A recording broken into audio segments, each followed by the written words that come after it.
Welcome to the Orange Hammer Podcast. My name is Corbett Storick. I've been a licensed general contractor for 8+ years, specializing in new construction, renovation, furniture building. I'm the son of an architect and an interior designer, and I've been surrounded in this industry since birth, watching all aspects from concept, design, build, punch list, and of course, all the problems that come up in between. In my time in Durham, North Carolina, I've noticed a significant gap in knowledge between homeowners who need work and the people who do the work. On this podcast, I hope to break down the process of homeownership from the perspective of both the homeowner and the contractor in an effort to help raise the knowledge of homeowners about their homes and the construction/renovation process. I hope you enjoy. If you're enjoying the Orange Hammer Podcast, or if you have a topic that you want covered, or have recently done a project, please contact the Orange Hammer Podcast. The Orange Hammer Podcast is on Instagram and Facebook. Please like and subscribe, share on whatever platform you're enjoying your podcast on. Also, check out our YouTube channel, The Orange Hammer. The Orange Hammer Podcast is proud to be brought to you by CRS Contracting LLC for all your construction and handyman needs, new buildings to renovations, furniture building, EV charger install, or even a TV mounted. You can call me, Corbett Storick. It'd be my pleasure to help you. You can find me on Instagram at CRS Contracting. WSDG, the Walter Storick Design Group, specialists in architectural and acoustical consulting. Check out WSDG.com. And Taylor Bragg, for all your artistic needs in all mediums. You can find her on Instagram at brag_about_art. That's brag, BRGG, with 2 G's. She's the fantastic artist behind the Orange Hammer logo, and she did my fantastic table painting of my podcasting table.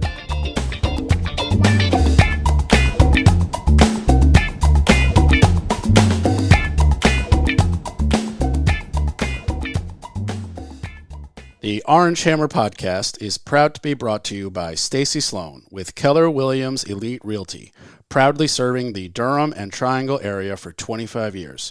Call Stacy at 919-972-1180. The Orange Hammer Podcast is proud to be brought to you by Rachel Z with Rachel Z Real Estate Team Realty. From the Triangle to the Triad, call Rachel Z at 919-323-6068. All right, Orange Hammer Podcast faithful, welcome to the first edition of the Orange Hammer Podcast presents the Whiskey Hour with, I've got to be Tweedledum in this scenario. I don't even know. Yeah, so. I think we're all Tweedledum with something. We're all Tweedledee. Yeah, we'll all share the Tweedledee, Tweedledum characteristic here. For sure. So fellow guests of the podcast in your own rights. Now We're here together. I'll let you all introduce yourselves. First, coming up, the non-finance man. Well, Tom Burkhart, and I was on here before talking about mindfulness and mindset. That was an amazing episode. It was so much fun. We had a lot of, I feel like they all fly by. That one flew by fast. Oh, yeah. Just as something we're passionate about. You more than me, but still we share that passion a lot, and it was easy to. Oh man, it was so much fun. I still listen to that sometimes. Yeah. It was a good. Really, you go back and listen to that podcast? Yeah, it touched on a lot of things. I'm honored by that statement. Yeah. And and then along with that, published a book on mindfulness a while back, and I am a financial advisor, but and that's the end of that topic. And then we'll talk about other stuff. Yeah. And to my right, the master of our plant science. That's right. Yannick Favre. I think I was episode 91, which hasn't come on the air yet. So well, by the time this one airs, yours will definitely be out because they come out in succession. This one is no. This is 95 or 96. Yeah, something like that. Oh, so they'll be close together. Okay. Yeah, they will be close together. Yeah. So you'll remember me from that previous episode. Absolutely. Yeah. But I like Tom. I published a book about farming and a nursery plant production, and I'm also working full-time currently in a greenhouse for a startup out of RTP, Research Triangle Park in North Carolina. And we basically, Tom and I met at a networking event. For those who don't remember, here's the recap. Tom and I met at a networking event. He was the first and to this day still the only financial advisor who has come up and talked about something that wasn't financial related, which was why I remembered him and liked him. Because I do like mindfulness. And Yeah. sword fighting. And sword fighting. Oh my God. Okay. Yeah. I don't remember who that guy was, but there was another dude at that networking event whose like deepest and only greatest passion was sword fight, like German sword fighting. Yes, sir. And he had like replicas and stuff. Mhm. And you guys started talking about, it was like listening to somebody talk about like coding. It was a whole different language. Yeah. Yeah. And then basically Tom and I just hit it off, even though I was like, I have a financial advisor. Like, I don't need another one. He was like, that's cool. You still seem chill. And how can I help your business? Mhm. And we just hit it off. And then you came on the podcast. And then like 12 seconds later, I was Facebook. Yeah. This dude slides me a Facebook message and is like, Tom's one of my greatest buddies. He told me about going on the podcast. It's amazing. I want to come on. I was like, anybody who contacts me and wants to come on, the answer is just yes. Like, it's not even a question. It's just to open your calendar. So we've known each other. Yannick and I have known each other. I forget. It's probably like, how long have you been around So Cary? 12 years in the States, 10 years in Cary. So probably about 10 9 years. or 10 years. Yeah. Yeah. You know, Considering how young we all are, that is a massive chunk of life. well, I guess that is about a quarter of mine. Isn't It's it? a long percentage of Yeah. your life of Yeah. having a good But friend around. He and his wife are amazing people and very supportive and kind. So grateful to have him and Meredith, Thank you. both of you Thank as you. friends. Yeah. Oh. And then an hilarious three-way text chain led to Let's drink whiskey. 90% memes and then 10% let's drink whiskey and have a podcast Yeah. that has nothing to do with construction homeownership, which my response was, open your calendars. Let's go. Let's do it. So here's the, I don't know if you can Yeah. hear it on the microphone. Here's the clinky clanky. Let's do a little toast here. Yeah. Cheers, Hell cheers. yeah. Cheers. We are literally drinking some wonderful Buffalo Trace here. Yeah. Um, Delicious. We've got the studio dog, chilling, Willie Bear, and we are just chilling. This is like the benefit of having your own podcast is you can just kind of do whatever you want. To set the Yeah. scene a little bit more, it's a Sunday afternoon at like 4:30. It's true. And so we're just kind of taking the tail end of the weekend to just chill and drink some whiskey and chat. Yeah. So really, really nice.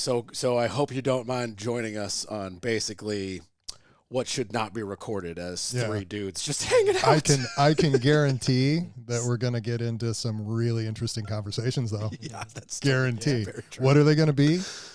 Just listen and find Oh, out. there you go. Yeah, we're doing a promo as we do it. This is like this is podcast gold. Yeah. So we do have two published authors, which is a first for this podcast. that's Having true. published authors is like not something I have regularly, and so couldn't be different topics though.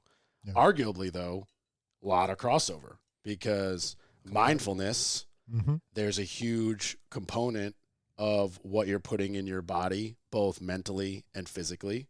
And this dude wrote a book about growing food. And you're literally up there with water as number one thing we need to survive. Yeah. So it's kind of cool. So I think the interesting thing about Yannick's book is that it really structures how you can start your own small farm, right? Yeah. And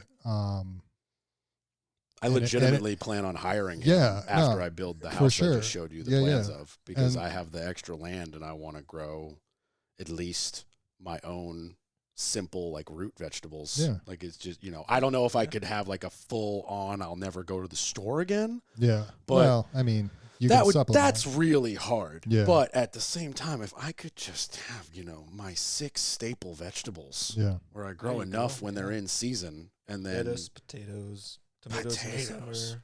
Yeah. Simple. yeah. So could you help anybody regardless of their location, or is your book North Carolina like temperature and climate specific? No, the book is general to the U.S. As The in U.S., okay. Those are recommendations, and of course in there I say check your growing zone based on your calendars, and then you Right. adapt. Because obviously California and North Carolina are drastically different climates. Can't grow the same stuff if we're doing a natural exterior, like with the season farm. Yeah. If we're not doing a greenhouse with artificial lights and like a temperature control, which then you like could do, well, obviously you could do, but that's now we're talking more money and like less in tune with the cycles of the planet or whatever. Yeah. So the value of his book. Sorry, I did cut you off. Oh yeah, no, it's cool. And so what I found as far as value, and if we're like, bridging the gap between these two styles of publishing and stuff like that, he's consolidated all the information in a way that it's very digestible and it's like all there. So if you want to, add mindfulness to that conversation, you have your information. You can mindfully focus on what aspects of it you want within your own farm and make those solid choices. It's much less haphazard than having to look all over the place and just go down all these rabbit holes of what am I supposed to do and all those kind of things. 100%. It's right there. Yeah. It's ready to go. It's like hiring a really good like nutritionist who took all the time to take all of the studies and information and digest it all, and then they can give it to you in the simplest, relatable way. Yeah. Rather than like, here's the internet, help yourself. Yeah. I mean, that's something we talked about in our last conversation when it was, I think it was maybe meditation specific. I don't remember. Were we talking about ayahuasca? We did not. That was not recorded conversation. No, I thought you were just talking about our last coffee together. No, I was talking about the podcast. Oh, the last podcast. Yeah. But it was this idea that, if you're going through something, and ours was very specific to mindset and stuff like that, but it can be specific to building a home or, focusing on nutrition or a farm or whatever. Yeah, it's applicable. Well, it's this idea that, you're going to go, down into a crevasse and you're going to have to climb back out as far as like gaining information, and you're going to fail and you're going to have to get back up and you're going to have to climb out of this, crevasse and up to finally get to the other side. The other side is your farm or your whatever, and if somebody else is already there, they've learned all those things. They've gone through the difficulties themselves and they kind of built a bridge for you. Yeah. So it's utilizing that bridge, whatever it is, of someone else's knowledge to kind of move yourself along at a faster pace than they potentially did. Yeah. And when we did our recording, strangely enough, we actually didn't mention your book. No. Now we have a great opportunity talking about all kinds of things. Especially your job. I was fascinated. I still am. Me into GMOs and stuff on the spot. That was good. Yeah. And we're gonna get so much more into GMOs right now. No, just kidding. We're gonna do a GMO and financially free podcast today. But that's cool. I wanted to add to Tom's very nice comments about my book is that I wrote it with some experience in farming, because I've done farming for 2 years. I was an apprentice during COVID, which was my way to get out and get some fresh air, and it was the best time of my life. But I just decided that the farm would be something that would, represent my whole life as a accomplishment in general of all my life coming together in this book. And now I'm going to start the farm, and I'm going to follow the book that I wrote about it. Do you know what I mean? Yeah. So it's like a strategy that I came up with to help myself. And then I was like, well, if it's in a book, then it can help somebody else. But I had to put it down in the book before I could even start thinking about building a farm. And now you can use it as a guide for your own farm. So I'll see how it goes, and I'll do a second edition, and I'll do it with improved feedback. Okay, that was a mistake. Don't do that one this time. What farm? What kind of farm were you working at during COVID? It was a small vegetable farm. It was called Chickadee Farms. It was in Garner. Okay. And it was a beautiful little in Clayton. Sorry, it's in Garner, Clayton. It was further out, but 1 acre, and it was 2 of us, and we just cranked it out, and it was amazing. Just cut flowers and vegetables, and it was just amazing. Farmers market, farmers market, yeah. CSA shares and all the good stuff where you get a little bit of revenue. Community supported agriculture where people buy into your farm with a subscription system, and and they get like deliveries. a box of produce Yeah, delivered. yeah. Yeah. So I That's saw also something like this on a Netflix show, Down to Earth. It was like when Zac Efron did his like traveling show through Australia or whatever.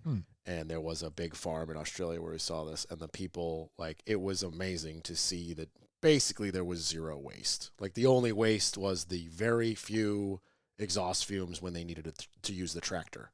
But, like, everything else, like, they found a way to reuse the shit, the peels, you name it. The eggshells, everything.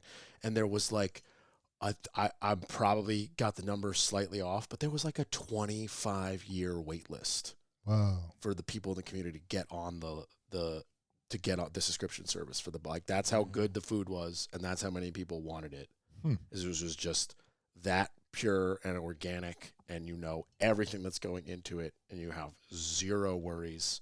And I'm sure they were paying a premium price, and nobody cared. 25-year wait list? Yeah, that's nuts. That means like whole generations of families need to be mown down before you get onions. Well, it's interesting. So I can't speak to the waste in comparison to that place, because that place sounds like it was immaculate. It was. Yeah. It was worthy of a TV show. Yeah. So, but, you know, one thing that is really nice about, you know, talking about Durham, Chapel Hill, our area is the large number of small farms. And, and the groups that are really focused on. Have you ever been to Baldwin Beef? I have not. So it's only from here. I don't even think it's an hour. It's probably closer to 45 minutes. Yeah. And it's close to the Virginia border, but I believe it's still in North Carolina. But that's like you could legit go up there and be like, kill that cow, and like they will harvest that shit for you. And you can be like, I want this number of this cut, this number of that cut. Like, it's as close to doing it yourself like as you can get. It's a premium penny, but they also, like, on site have their own store. So, like, I drove up there one day. They were having, like, food trucks and stuff, and I bought, like, tomahawks, actually. It was the first time I had bought and cooked tomahawks, because I had just shared one with my girlfriend, Jen, at the Angus barn. And they do the whole, like, wheel it out and cut it up and the whole thing. And, of course, we both look at each other because we're snobs. And we're like, we could just cook this better at home for not this much money. And I was like, you know what? I drive by Baldwin Beef every time I go to that music festival. And I don't buy beef because I'm going to a music festival. And then on the way back, it's always closed. So I'm going up there. Like, I'm going. And I did. I bought the tomahawk. I tell you, man, way better. Nice. Everything's better though when you cook it yourself. Oh, you yeah. actually, like, know how to cook. For sure. I'm not even shitting on the Angus barn. Like, for for listeners who are like, how dare he? Well, like, it was I don't delicious. know. If the listener's really, really upset because you were talking shit about the Angus barn, I'm not too worried about it. I'm not worried about anything, man. Life is good. This whiskey's delicious. Yeah. I don't even drink, so I'm like already tipsy. What's up? I want to circle back to what Yannick was talking about as to one of the whys behind your book, right? And that idea that you were putting it together with some knowledge, but also the idea that, you know, you were going to be taking these steps, right? And that's basically what my book was for me, right? Is, you know, I can look back now and understand that a bit more. I was writing these things because I wanted people to know about them, but it was also, I was writing this program because, wow, I really needed this 6-week program, you know? And so it was a lot of the same intention, I think, behind both of the books that were why we wrote them. We were looking for some guidance, and we knew we could provide it for ourselves, but we also knew that we needed to consolidate it to better understand all of the different stuff that we had floating around in our heads. So. It's an amazing, maybe I'm going to word it incorrectly, but the term that comes to my brain when you're talking, it's like an amazing use of the subconscious.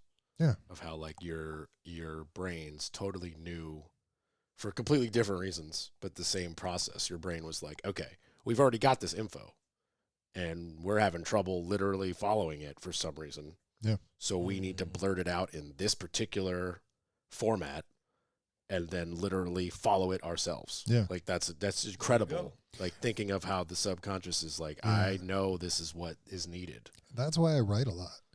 Like journaling and stuff. stuff. I am always So what's writing. like a lot, like, quote unquote? Like, are you daily pages? I need 2 pages a day. Like, what are we talking? Well, like, there's no need. There's like, no, but what is it? If I didn't do my 2 pages, no, it's at least a full page, if not 2 pages, usually daily. That's wow. Yeah. And that's I a lot. never go back and read it again. Interesting. I mean, as far How's as your handwriting? it's pretty good. Yeah. Yeah. Mine's trash. No, mine's pretty good. Also, it's written by hand and it's not typed on a computer. Oh, it's written by hand. Yeah. Okay. Yeah, there's definitely something to the Yeah. writing it by hand part. Even me with the bad handwriting, I have done phases of journaling. Currently, I am not, but I have a journal and it has a bookmark. But like my handwriting is trash. Yeah. But even I will write by hand because there's something about like the releasing through the keyboard where like you don't release that whatever it Yeah. was, whether it's something good you needed to remember or something angry you need to get out. I always It's not the noticed same with when you do it with the pen. there was different intention when I was typing stuff, because I've typed stupid amounts of stuff, right? I wrote Yeah, for sure. whatever. But there was always an intention behind. If I'm typing this, I might be typing this because I'm sharing it with people. Like at some degree, what I'm writing, I'm putting in this format to introduce this idea to someone else, right? Yeah, If I'm just writing, it's for you. I'm just writing. Yeah. Yeah. And like I was saying, I don't look back either. So I've got like stacks of legal pads. And if I threw them all in the fire today, fine. That's not why I'm writing it. Quite honestly, there's a lot of stuff in there I wouldn't want to read. Right. You know, but in that time and now currently, whenever I'm writing, it taps into, you know, something beyond just the stuff that I'm trying to navigate. And I get a clearer view beyond, okay, I'm stressed today because blah, blah, blah. Yeah, okay, I can start that way. But it really just dives into the finer mechanics of what's actually going on. And I can just go on and on with my writing. And it's great for me. It's a fantastic tool a lot of people use. Yeah. I mean, it's up there in probably top 5 tools that, you know, any good shrink or psychologist or whatever you want to call it will like recommend. Yeah. You know, it's right up there with Yeah. get your exercise in and get your nutrition correct. Yeah. And Well, it's a release. And hydrate. You know, it's a release. Yeah. And, you know, that goes back to that idea. If they were all burned today, dope. I don't care. Yeah. Because I'm releasing something. Yeah, it's not onto a that manuscript about page. physics. This Yeah, is like yeah. I mean, it's a story of Tom, no doubt. You know, but nobody needs that story. I don't even need that story Yeah, anymore. in fact, I let me needed mute your mic. Hold on. No, just you know, in those moments in time, that was me, and I'm not that person anymore. And hopefully I gleaned all the lessons, or at least some of the lessons that I was supposed to glean from that moment in my time. So I don't like the idea of going back and, you know, opening a wound if there's no good reason. you Yeah. know? And so that's I feel like most of the people I know who journal don't go back. no, man. Like that's kind of the point. Yeah. Is, like, Especially write the that low and points. turn the page. Yeah. Like, do you journal? No, I used to for a while, and then I enjoyed the feeling of looking back and counting the pages and seeing like, yeah, you've written a bunch about a lot of different things. And my wife, it's every night for as long as I remember, like years and years. She has piles of them. Yeah. Oh, it's like her nightly routine. She Yeah, journals. yeah. Wow. Yeah. Oh, wow. How about that? That's very interesting. Hmm. I mean, Mine's- obvious. Yeah. So mine's first thing in the morning. Okay. Oh, okay. interesting. Hers Yeah, is yeah. a gratitude journal. So Ah, at night she nice. does the gratitude. That probably, you know, would, Not like would help thank- with my sleep, Thank honestly. for the day. Yeah. Yeah. You know, Yeah. and with a very positive note. That's a really interesting. Do you have a strict night routine? I'm pretty strict on mine. It's go to sleep. That's it. That's yeah. Whoa. Okay. Hopefully by 9:30. Yeah. You know. I definitely am like way more strict. Like the phone has to be plugged up the certain way. I want to like floss, then brush, then mouthwash. Oh then, yeah, I like, brush my teeth. I I don't. like I don't close want. the curtains a certain No. way with like the blackout curtains. I and, don't like, want our listeners to think that I just go to sleep without brushing my teeth. I mean, I asked you your routine. Your answer was, I just go to sleep. So, like, this dude doesn't even get out of his chair or take his shoes off. He just, like, it's like somebody flicks a switch. Like, Yeah. congrats on Maybe, that. no, yeah, maybe I Nice to should be have a robot. elaborated a Yeah, little bit nice to more. be a I need to be robot. plugged in so I can charge like a Tesla. Right. Yeah. Do you park in your garage or do you go outside and use the power pole? It's an apartment, so It's- I kind of it's hard to get up to Go the on third the roof floor. and open your solar array. Exactly. Yeah, there you Exactly. go. Yeah. Like Wall-E from Yeah. the movie. My driveway currently is just all electricity. Like, 2 Priuses and a Tesla. Oh, yeah. That's true. We're Yeah. literally a Sparky commercial. Yeah. Fancy. Super fancy. So fancy. Okay, what's your bedtime routine? We started this now. Oh, my bedtime routine. Yeah. So brush my teeth. Nice. It's good. Okay. Are we flossing or are we doing that in the morning? Do we not So, floss? French don't floss. Do the French I floss? don't floss. No. You don't floss? I didn't grow up I don't floss. You don't floss? But I'm gonna, maybe Sonicare will hear this and they'll send me lots of money. But Sonicare Yeah, I have a Sonicare too. is awesome. Yeah, I got a Sonic hair too. I still freaking floss. You guys are insane. Okay. I don't know, man. Insane. So I'm just gonna say this. I was just at the dentist this past week, and they gave me nothing but compliments about my teeth. And all I do is the Sonicare every evening. Well, So- you- Listeners, kudos to by you. the way. I still think you should floss. No, yeah, that's cool. I use those little picks. It's real quick. I used to use the water pick. No. I'm not talking about the water pick. Just the little floss pick things. Yeah. Like instead of like the floss around your fingers, that's super annoying, and you like have to unwrap one finger and wrap the other finger, and it's like really, it's like, and you have to use like 8 feet of floss to only use like 6 inches at a time. I just use this little pick thing, and it's like, oh, get all those steak bits out that Sonicare is not getting. That tomahawk steak. That tomahawk Tomahawk steak. There steak. you go. Maybe Yeah. you're using your Sonicare wrong. Probably. Yeah. Yeah. You're supposed to use the big end that has no bristles, right? Yeah, Just just like poke it. Yeah. It's like chips away. Yeah. Like a hammer. Yeah. Oh, yeah. Shit. I got to read the book. Yannick, can you write a book for me about how to use the Sonicare? Speaking of book, I wanted to come back to Tom's book because Thank you for He's pulling us been out of this full circle, ridiculous full circle. conversation. Full yeah, circle. no, he's been saying great things about mine, and I wanted to send it back. So Oh, thank you. we were saying tools earlier. How important tools are in life, and Tom's book is really a tool because he designed it where you can actually write in it. There's space for it, and it's like a journal, and it's a program that you follow. So it actually puts the frame around your learning around meditation and Yeah.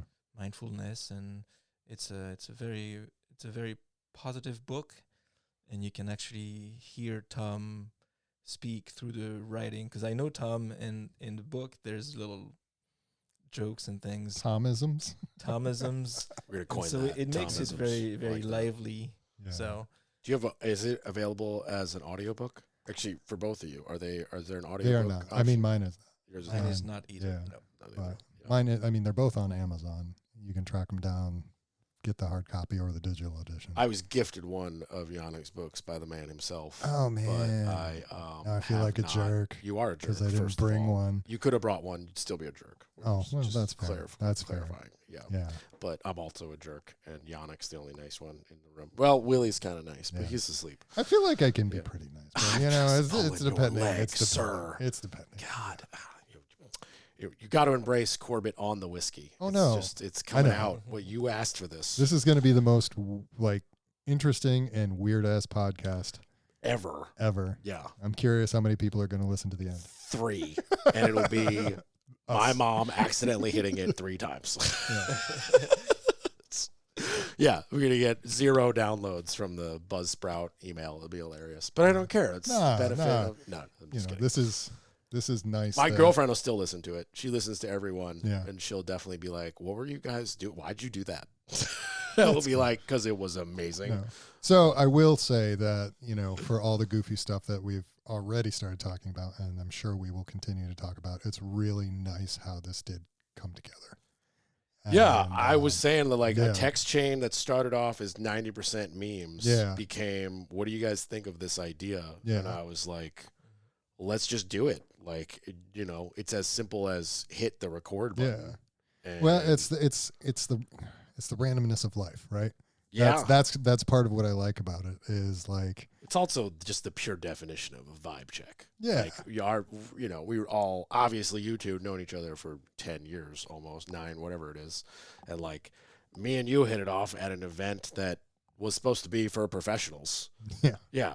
And him and I hit it off when the dude walked in through the door. It was like, it took 8 seconds. And I was like, okay, well, this is a no-brainer. Like, this is basically, do you guys want to hang out? And we just happen to record it. Yeah. No, yeah, for sure. Like, the only difference is there's not TV in the background.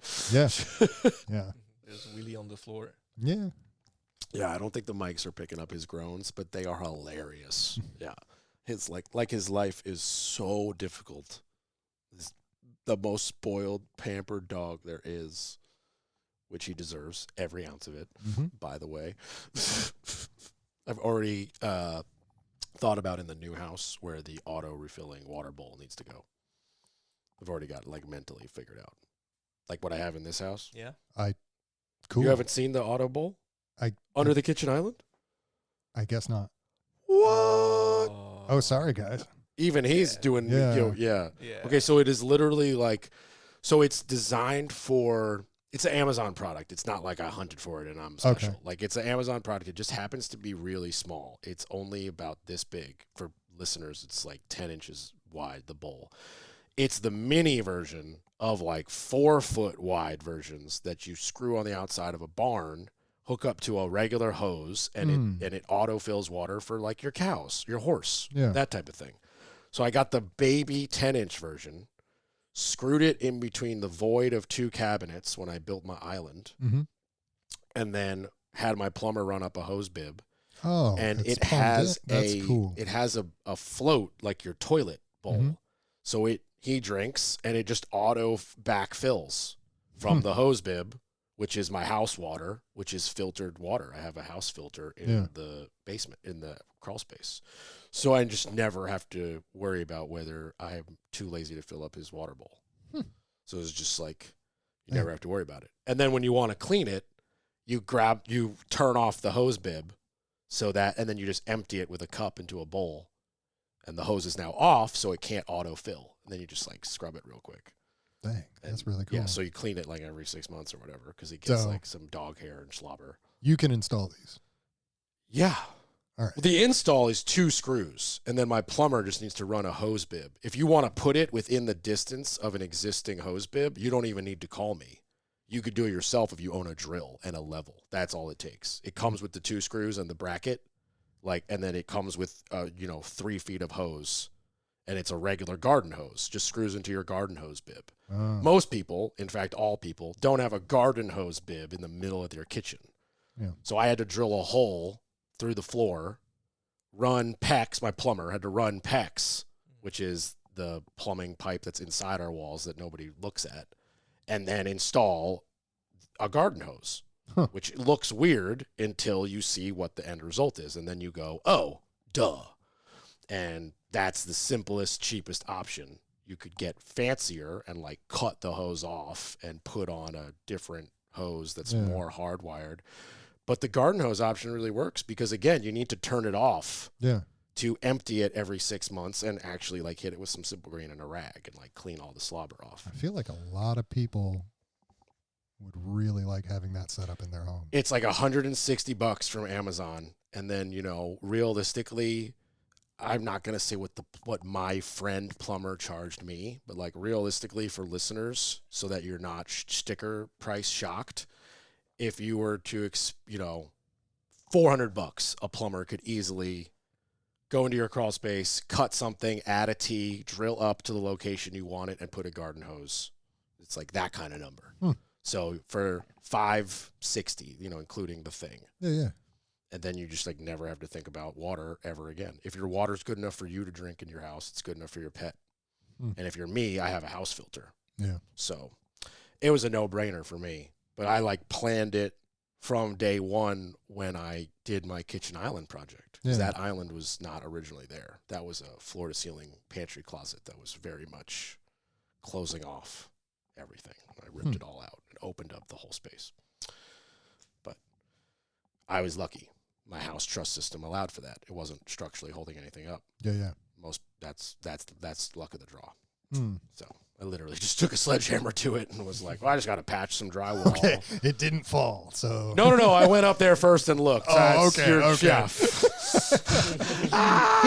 Just guess. Yeah. Guys, I'm a licensed contractor. We don't look. We just start swinging. 50-50 shot this ceiling. Yeah. 50-50 shot. My insurance will cover the damage. Let's just roll it. Yeah. No. I actually had the truss expert from Talbert's Lumber Supply in my attic. Nice. And he was like, oh, you're good. These trusses go from exterior wall to exterior wall. They're engineered.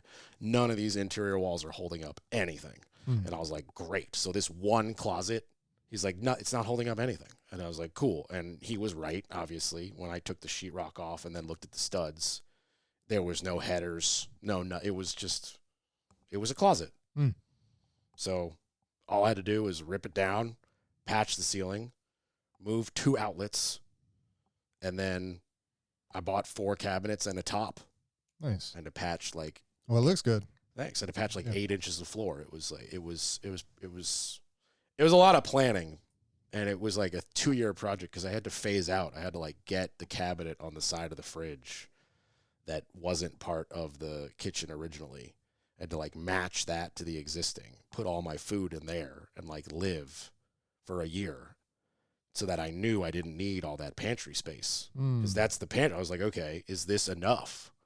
So once I determined that was enough, I was like, okay, now I can rip this down and I'll actually gain more space because the island is on 4 cabinets, which is drawers and cupboards and stuff. Yeah. And so I, then all of a sudden there's pull out trash, pull out spice drawer. The gap on the other side of the water bowl has the wine fridge. Oh, nice. So it just like, wine fridge. Yeah, that's where I think last time I got you a beer out of there. Maybe I just pulled it out and didn't show you. Coffee last time. Oh, I made you coffee. That's right. It was early in the morning. Yeah.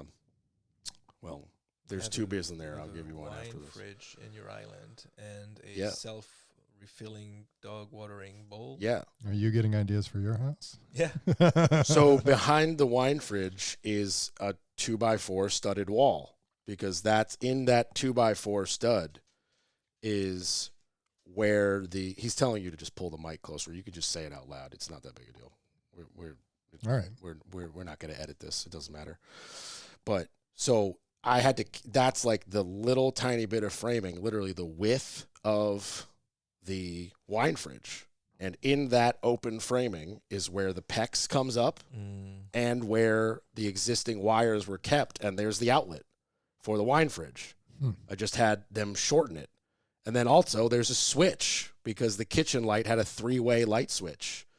So I just kept it because it's really hard to get rid of a 3-way switch. So it's just there, permanently switched on, and I could turn it on and off from the other switch. Yeah. So if you like pull out the wine fridge, there's an outlet, an open 2x4 wall that's 18 inches wide. And then the cabinets are screwed to it left and right. So it's like 2 cabinets connected by an 18-inch wall. And then on the wine fridge side, it's open. And on the other side, it's faced with plywood, and the bowl is screwed to it. Okay. So it was it was a delicate balance of like, okay, I need to make sure I can keep the wires because getting rid of them is actually harder than people think. So it's like, how do I keep them, keep the switches, keep everything working? And the wine fridge just needs a plug. Well, okay, there's a plug, and it was a delicate dance. That's cool. Yeah. And hell, that wine fridge is like $1,600 I found on Facebook Marketplace for like $400. Oh, that's pretty sweet. Yeah, I was like, well before I was gonna do the project, I knew I was gonna do that, and I was like, okay, there's the wine fridge. I was just like messing around on Facebook Marketplace one day. You never know what you find, man. Oh yeah, for sure. It's incredible. So wine fridge, is that a real thing? Do you think everybody should have a wine fridge in their house, or can you be okay if you don't have a wine fridge? I definitely think you're okay without having a wine fridge. Okay. I worked at a winery for 5 years. Yeah. I like the wine fridge. So I can speak on it a bit. And I've had a lot of wine go bad. Bro, we don't need credentials. Just give us your opinion. No. I'm validating my own opinion by saying that I worked in a winery. Your opinion's for 5 already years. valid. Just give it to us. Temperature fluctuations are really a pain in the ass when you're trying to keep wine. So if you can have a consistent temperature and know that it's going to stay consistent, there's a lot better opportunity for you to keep that wine the way you want it. right? Stuff I didn't even know. I just wanted to look fancy. Yeah, yeah. There you go. So, I mean, the winery I worked at, they kept the building at 68 degrees. That's comfortable. And consistently, always. And what that meant was, among other things, there weren't temperature fluctuations. And so... Is that for red, white, or both? Anything. Just wine. Beer, anything. You don't want to have temperature fluctuations. But so I ask because I just priced appliances for my new house, Mm-hmm. and one of them was a wine fridge. Yeah, yeah. And the dude tried to upsell me to the one that had 2 doors with 2 different temperatures, and he was like, "That's for your red, and that's for your white at different temperatures." I mean, and I just straight up was like, "This is gonna have like soda and beer and maybe a couple of like it's a beverage fridge than a wine, more than a wine fridge." And he was like, "Okay, you just want the cheaper one." I was like, "Hell yeah, I want the cheaper one." So, I mean, when you're drinking whites, generally speaking, you want them chilled. You want them cold, right? Okay. And the reasoning behind that is that at that temperature, certain flavors are covered up and certain flavors are accentuated. So if you're drinking a Sauvignon Blanc, as an example, sometimes they can have, like tropical notes or, really strong grapefruit notes. And you will get those prominently when it's cold. And when it warms up, there are other flavors involved that start showing up and Less desirable. When you're drinking a red, you want it lightly chilled, generally, unless it's sweet. And so you're taking that red wine, you throw it in the fridge till it gets a little bit chilled, you pull it out, you're good to go. So that's what the reasoning is behind having those 2 sections of a fridge. If you are a wine nerd. So like, is the red wine in my fridge just dead because it's been in there for a while? It's fine, but it's going to taste better after you've poured it and it's warmed up. The red. The white, just drink it cold. Yeah. Okay. I mean, and the same is for like beers, right? There are certain beers, like a Pilsner.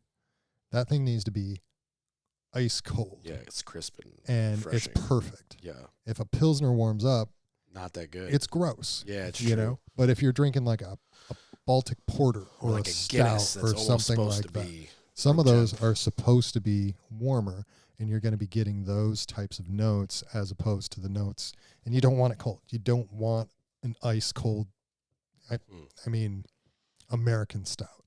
Those ones that are like packed with coffee and whatever. What's the consensus in France with the wine fridges? Are we unnecessary? What are we doing?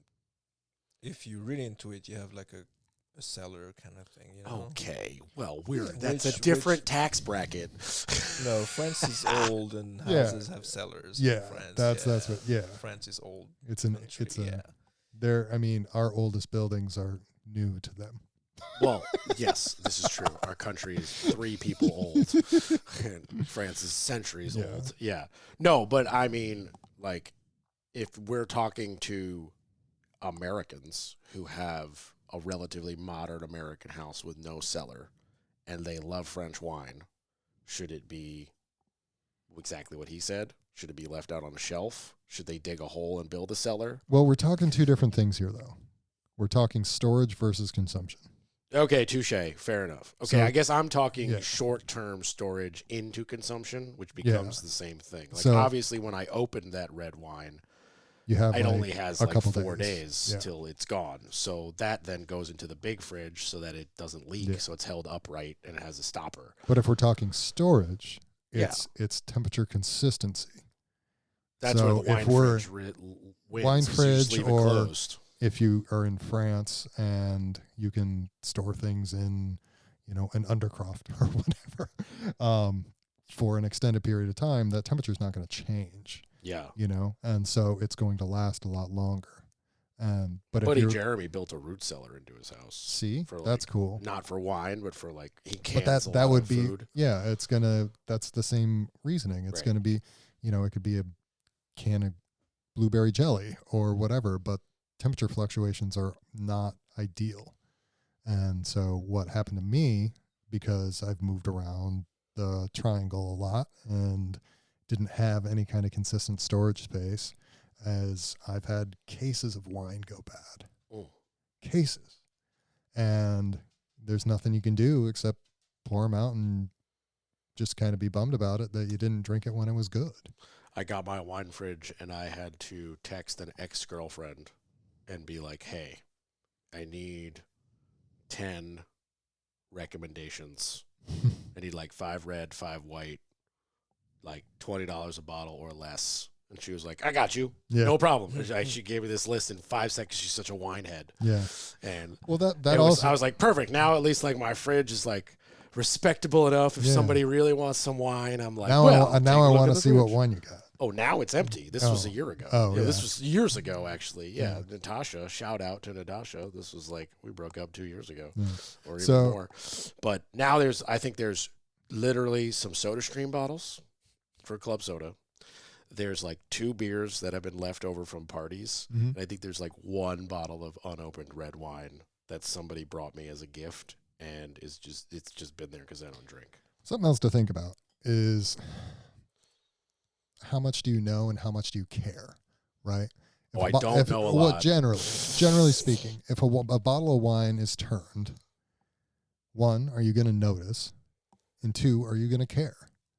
If you've been drinking wine for a long time and you start noticing what oxidation tastes like or other off flavors that come through, then it becomes a thing, right?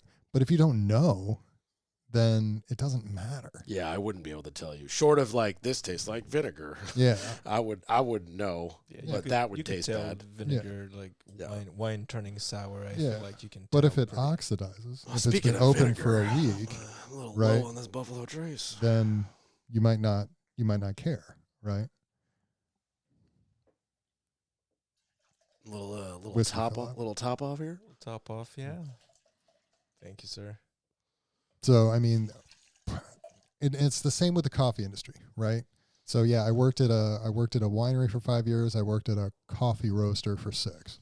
Yeah, so we talked a lot about your coffee history, mostly because we've always linked up at coffee bars because of our mutual love of just like cortados. Yeah. Oh my God. And it's kind of astounding how much you know about the coffee industry for somebody who currently is not in the coffee industry. Same with wine industry. Yeah, but I didn't know that about the wine department. No. It's just fascinating. It would be like me moving into IT with all this construction knowledge. It'd be like, wait a minute, you need to be working at this old house. I know a lot of things about a lot of things. Well, you should start a podcast. I'm a lifetime learner, right? And so I like knowing about things that interest me or things that happen to be my profession. And when I'm in any profession, I'm all in, right? And so when it was coffee, when it was wine, I care. And so I want to know all the things. So can we quiz you on different coffee types? I mean, I guess, but Okay. what?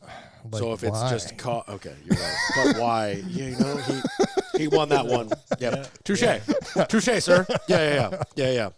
That's Let's shut down that very boring activity immediately. Yeah. But okay. But what I can reference when I'm bringing up the idea of the coffee and the wine, and sometimes like when you get so deep into something that it's not that you care to be a snob about it, but you've experienced things that taste so good.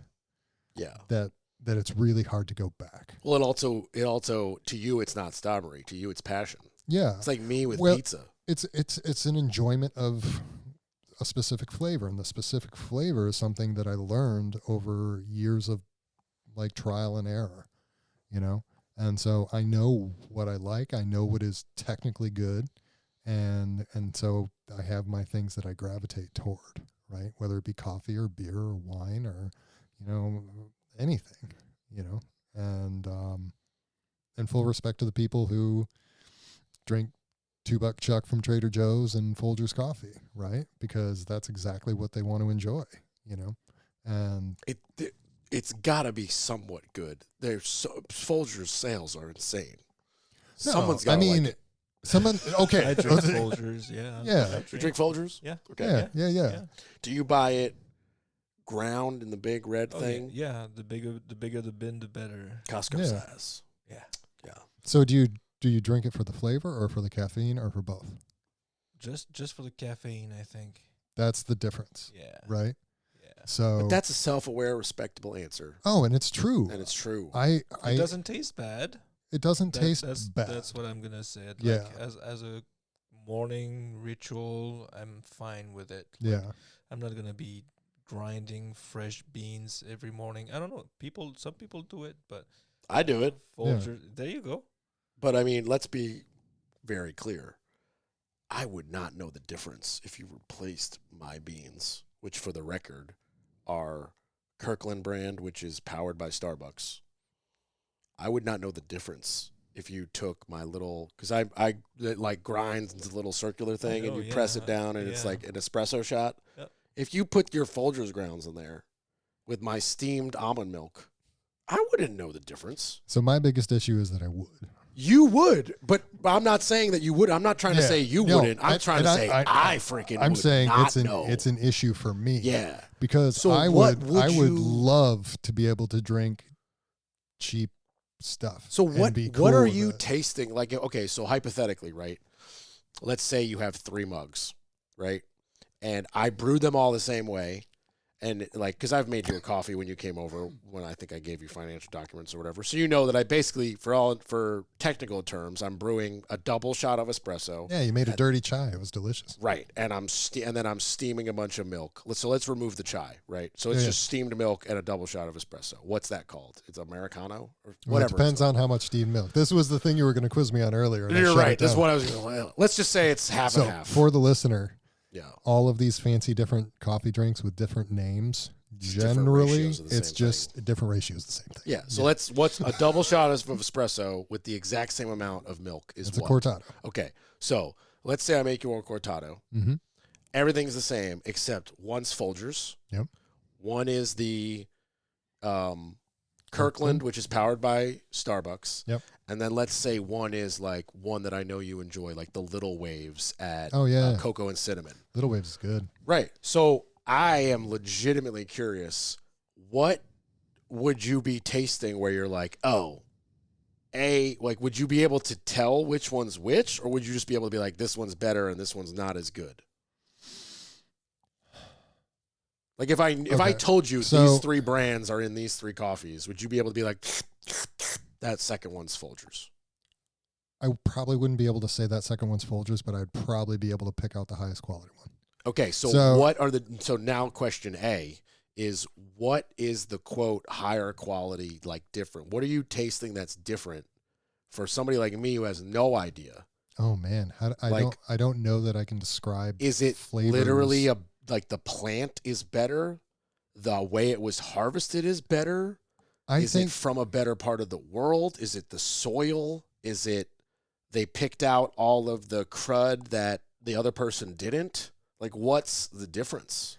Because to the layman, it's like question. you grew a coffee bean and you ground it up. Yeah, and you put no, that's a water great over it. question, and it's actually the parallels between coffee and wine in that regard are amazingly in line.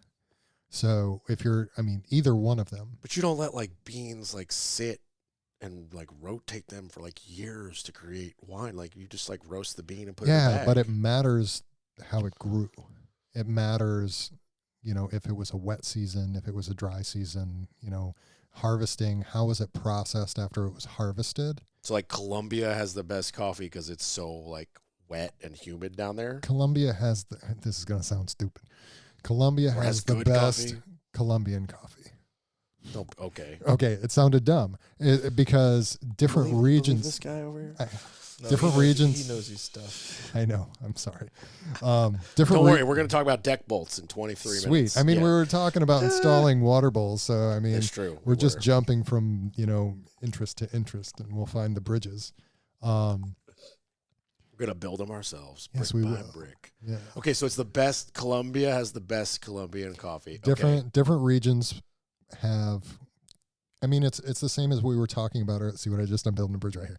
It was the same as we were talking about earlier when it comes to farming, where different regions will produce different plants in different qualities. Would North Carolina be a good place to grow coffee beans? No, it'd be a horrible place to grow coffee beans. Yeah, there's not really any place in the United States that is fit for coffee growing.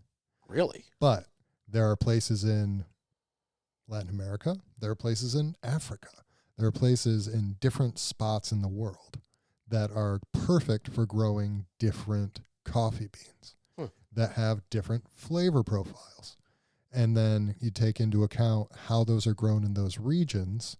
And then, okay, so you have these different coffees. And then you can take into account how did they process those. Okay. And then that's going to add to the flavor in some degree. And then you think about how were they roasted. And that is a crucial part of the quality of coffee. Like whether it was like butane or fire or smoked or I mean, it's like what it's wood they burned. No, it's usually done. I mean, gas or some sort of electric or some consistent heat. But the science of roasting coffee, the actual roasting of coffee, is insane. What happens if you drink unroasted coffee? I wish I could show you a picture of what unroasted beans look like. They're just like muted greenish white. Can you eat them? You can eat them. Will you get a caffeine? Caffeine's like there for sure. Yeah. Okay. Caffeine's absolutely there. Can the human, maybe you don't know, can like the human digestive system like process raw coffee beans if you just like eat them like a trail snack? It's just a plant. Well, we can't eat every plant, so I'm curious. I mean, we can eat this one. If you eat too many of them, you're going to get sick, but it's because of the caffeine, which people are desiring anyway. That's right? true. Yeah. Caffeine's but a major that's the addiction parallel. problem. That's the parallel between that and wine and growing regions. The terroir. So what are you That's the tasting? word, terroir. Terroir. Terroir is what the soil brings to anything you cultivate on it. There's flavors. There you go. Just because of the region and the way the soil is made. It's like he's a farming expert. You get See? the wine. In French wine, you talk about the grapes, like the variety. Mm-hmm. And you talk about the region, which the region brings in the terroir idea, which is what the landscape and everything combined brings to the flavor at the end of the day. Exactly. Yeah, that's a big thing with like sommeliers, where they'll be like, this was this region and like this grape. Well, you from can this taste year. it. You can taste the minerality of certain types of soils. Yeah. So is that the difference you're tasting in this fictional 3 coffee experiment? Oh man, this is a really big question, right? Because it's not that big. It's just coffee, but it is, and it's not. Right. And this is my problem. And this is what I deal with personally is I've got a very sensitive palate.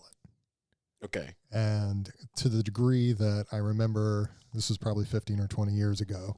I was in college in the Syracuse area, not at SU. SU's great, but SUNY ESF, I'll plug that. And we ended up going to a bar midday because whatever, we were in college.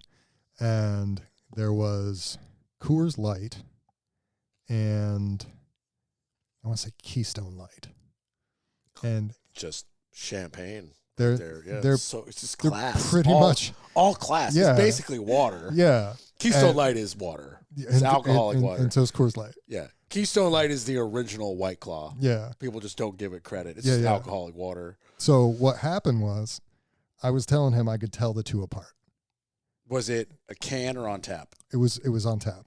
Okay, I didn't even know that Keystone Light was a tap thing. That's hilarious. That's an upstate New York thing. I went to Oneonta. Oh yeah, that's true. College, so That's true. I know. Yeah, that's true. Get 30 racks of Keystone Light for like $18. Yeah, we don't get 30 racks down here. If anything, it's interesting. But anyway, yeah, that is true. But continuing, yeah. And so I was talking to my buddy about it, and then the bartender came up. And we were talking about it, and it's like, yeah, I can tell the difference between a Keystone Light and a Coors Light. And she was like, absolutely no way you can do There's that. no way. And I did. And I won 2 free pints. Because she poured both of them. And I ID'd the different flavor between the two. And so I won. I can tell you right now, Yannick, I would not have been able to do that. Yeah, I mean, I doubt you could. I doubt I could tell apart different whiskeys. PBR? No, that's a different story. Oh, and I mean, yeah. If you Pabst Blue Ribbon. in PBR, I have to drink a PBR out of a can because I need the aluminum flavor. They because only serve it out of cans. well, you can get it on Just tap. kidding. You can get it on Just tap. kidding. Yeah. It's actually a rule. It's a can. Yeah. Nothing. Yeah.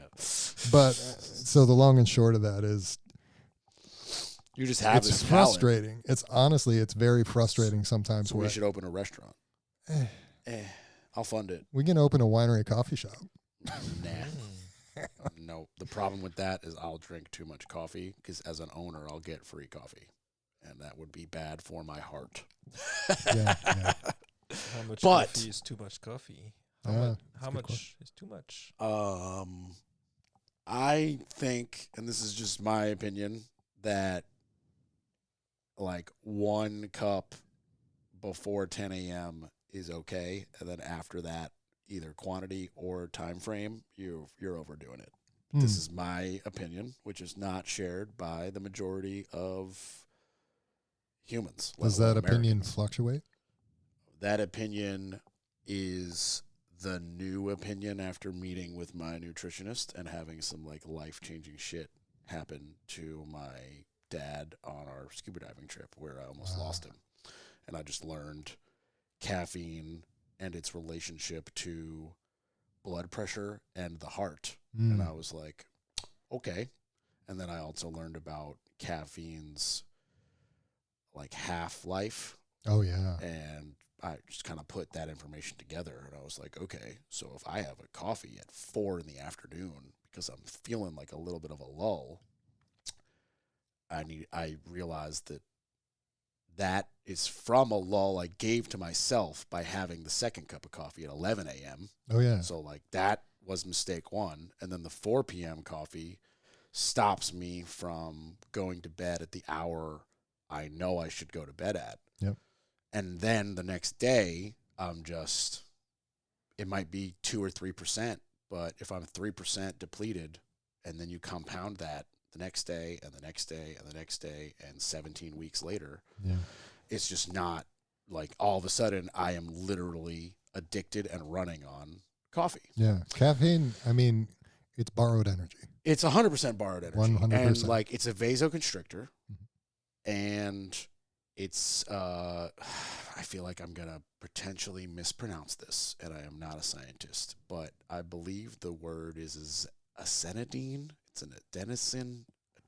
See, I'm gonna mispronounce it, and I've had too much whiskey, but it's like I think the word is adenosine, and it's like a chemical in your brain. Yeah, Okay. adenosine. Yeah, adenosine is a Thank you. There you go. natural chemical in the And human basically, body, coffee it doesn't actually like give you energy. It blocks that chemical that Yeah. makes you feel tired. So Yeah, it's like yeah. you're still tired. It's not like the tired went away. You're just tricking your brain into not feeling it. Well, guess what? When the frickin' coffee wears off, that tired is still right there Yeah. and is gonna be back tenfold because you didn't take like any efforts to rest or recover or get your nutrition or like whatever you had to do. You know, I think that speaks to as we drink whiskey and have been talking about wine and talking about coffee and things like that, it speaks to the idea that a lot of these things we consume are just blocking what's really going on. Yeah. Also, if you're an American, most of the things we consume are slow acting poison. Yeah. Yeah. But As he pours whiskey into Yeah. his glass. this is, yeah. Hypocrisy to some degree can I think Do be you guys okay. need any more of this? I'm still I'm okay. I'm still okay right Well, now. I may have spilt some on the carpet, but we don't have to tell anybody about that. Yeah. As I tell the world about that. Yeah. No, I mean, let's be very clear. This whiskey is 100% poison. I'm not blind to it. Yeah, I think that's alcohol is just straight poison. Alcohol is we poison. just like the way that the poison feels. It's 100% accurate. Yeah. And I need to follow that statement up with, I don't care what you do to your body. Oh yeah. Like, you should do whatever makes you happy, but don't plead ignorance. Mm. Like, know it's poison and choose to poison yourself. And you know what? Have a ball. And you don't need to go out and be like, it's Friday night, it's poison night. Like, I'm not saying that's the part. Like, you don't need to be like that insane when you talk to yourself. But like, if you know, Monday comes around and you're dogging at your job because you drank all weekend, don't pretend it's something else. Yeah, that's on you. Like, that's on you. You Yeah. could have easily rested, exercised, ate brown rice and water, and done a sauna. Like, you could, there are options. And Yeah, there you are chose options. this one. Yeah. So just like, I don't know.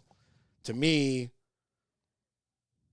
I'm also like not perfect in any regard, but to me, a lot of people use a lot of alcohol and then it becomes a very negative effect on something later in life and they refuse to acknowledge that it's the alcohol. Yeah. And this is not even alcoholics. This is just regular people who are definitely not alcoholics, Yeah. but still it's like, well, you chose to drink for 3 days straight.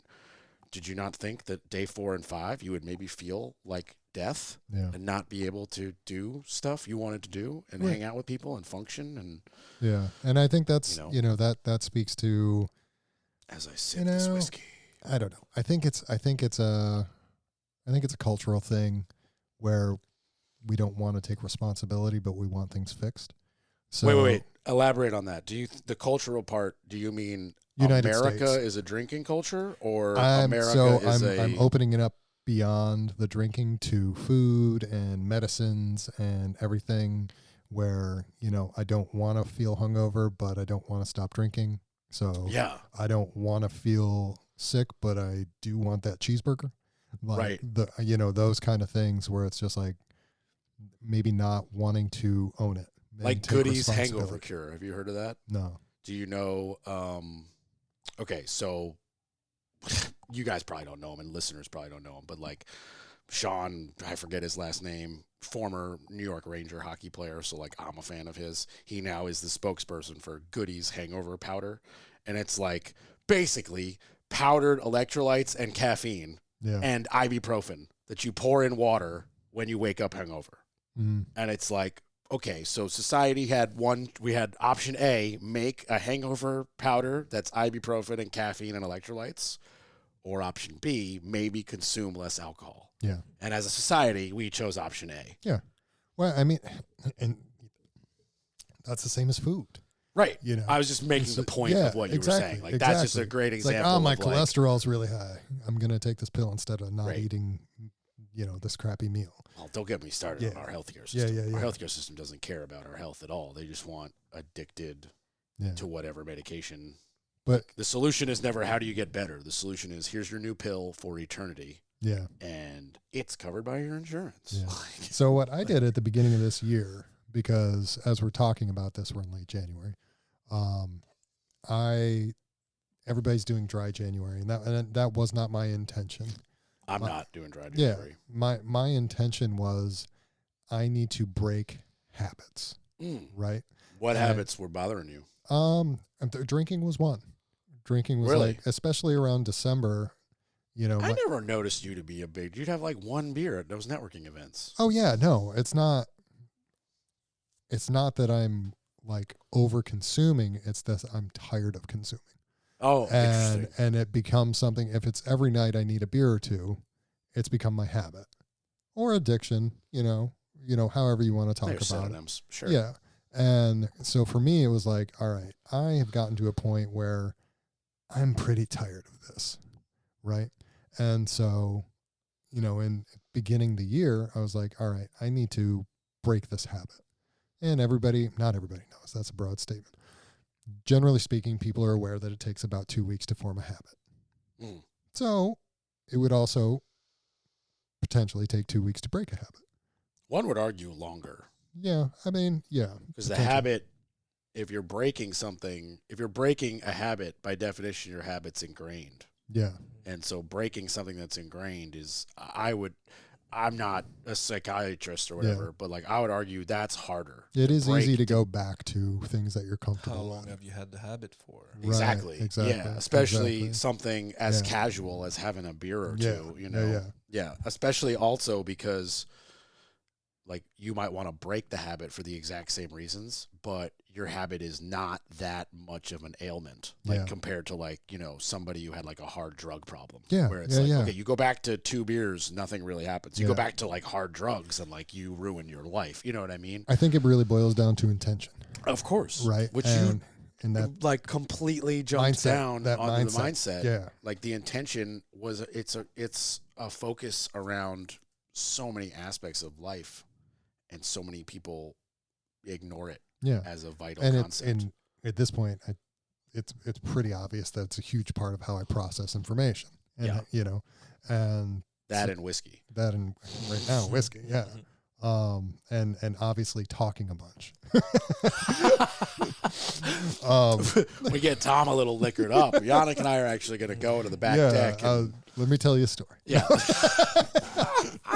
Let me tell you something. Yeah. But I wanted to break that consistency of, okay, and this is I never asked, but my girlfriend joined me on that. And it was just, we're just not going to drink for a period of time.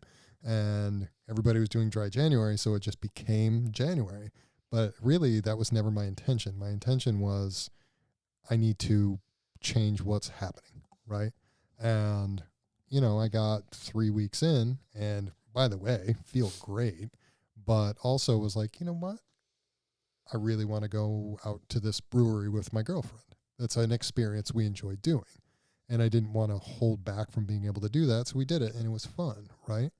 But I also can look now and be very intentional with I don't want to come home or be home from a stressed day and feel like I need a drink because I'm stressed, right? That's not the reason I want to drink. I want to drink because I'm enjoying the moment with people I care about, right? And that happens to be something that I enjoy because I like flavors, right? Yeah. See, for me, it's food. Like, drinking to me holds almost no appeal. Like, I go to those networking events I run into you at, everybody's got a beer, and I'm like, where's the water tap? I'm just completely done. I've never, we, like you said, people know it's poison, and we just poison ourselves because we like the way it makes us feel. I don't. I like the way it tastes. I'm one of those people who's like, okay, we're out of ice, so this is a 7 out of 10, but this Buffalo Trace on some ice is one of the few alcohols where I'm like, this actually tastes delicious. Yeah. Short of very sugary mixed drinks, which you don't taste the alcohol. Yeah. Like a vodka and cranberry. It's that just tastes like cranberry juice. Yeah, yeah. I'm you're just trying to get very drunk. Yeah, and so, and that's part of it too. That whole same conversation of why you're drinking your coffee. Why are you drinking your alcohol? Yeah. Right. And so yesterday morning, when Andrea, my girlfriend, and I had decided that, it would be really nice to go out and have a drink somewhere. She fiance yet? I don't know what you're talking about. You don't know what I'm talking about? Oh, he doesn't. Now he doesn't know what I'm talking about. Okay. I don't know when. Never mind. I happen to know. No. I think everybody just needs to chill out for a second. We would like to make an announcement about something on else. the Orange Hammer. Tom is still not engaged. We took about 30 minutes figuring out where we wanted to go. And the reason was, we wanted to enjoy the experience. We weren't really excited about going someplace to get a beer. We were really excited about going someplace that felt like a place we wanted to go and had drinks that we really would enjoy. And it took us a long time looking at different beer lists, looking at different wine lists, looking at different, spirit lists, and looking at different, we really wanted to enjoy where we were going, right? And we found a place that was unique and we loved it. And we looked at other places who were listing all 10 of their IPAs and their one Pilsner. And we're like, let's not go there because nothing that they have there is going to be something that we're going to be super stoked to drink. Right. And so that's what I enjoy.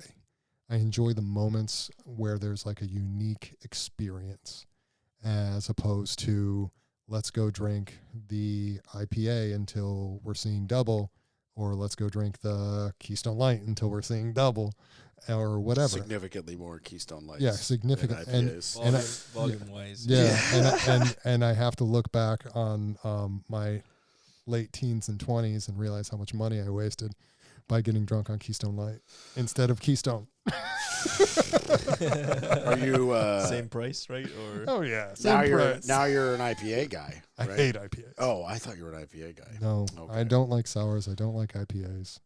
To me, it tastes like trash. I don't understand it. Well, I mean, this if anybody's going to get upset about a conversation on the podcast, I'm sure this is going to be the conversation. Oh, in North Carolina, the land of the breweries. Oh I'm yeah, persona non grata. IPAs are, in my opinion, the best way to cover up someone who doesn't know how to make a good beer. Oh,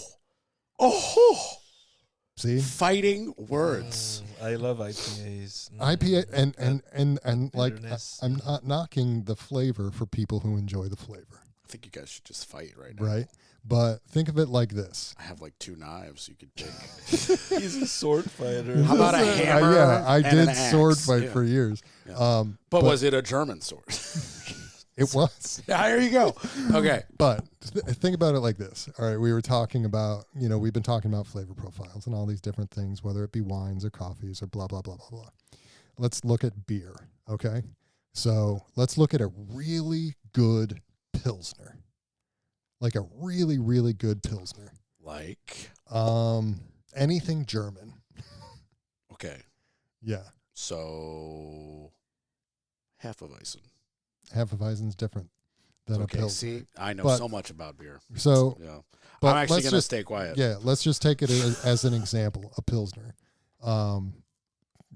Germans have been making it for thousands of years. They do an okay job at it. But there's nothing to hide behind. Right.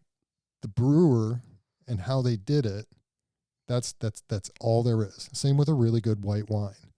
There's no oak to hide behind. If it's dry, there's no sugar to hide behind. You can tell the quality of someone's capabilities by these types of beverages. So if we're looking at Pilsner, you make a really good Pilsner, you know how to make a really good beer because you're not putting anything in to cover it up, So right? what's going into IPA that covers it up? Hops. Oh, so regular beer has no hops. It'll have hops, but it doesn't have the amount of hops that IPAs have. IPAs are stuffed with hops, right? So what's like, is there hops in like, I don't know, like a Heineken? Every beer has hops. Oh, okay. So this is just a quantity. It's a quantity and Okay, type okay. and things like that.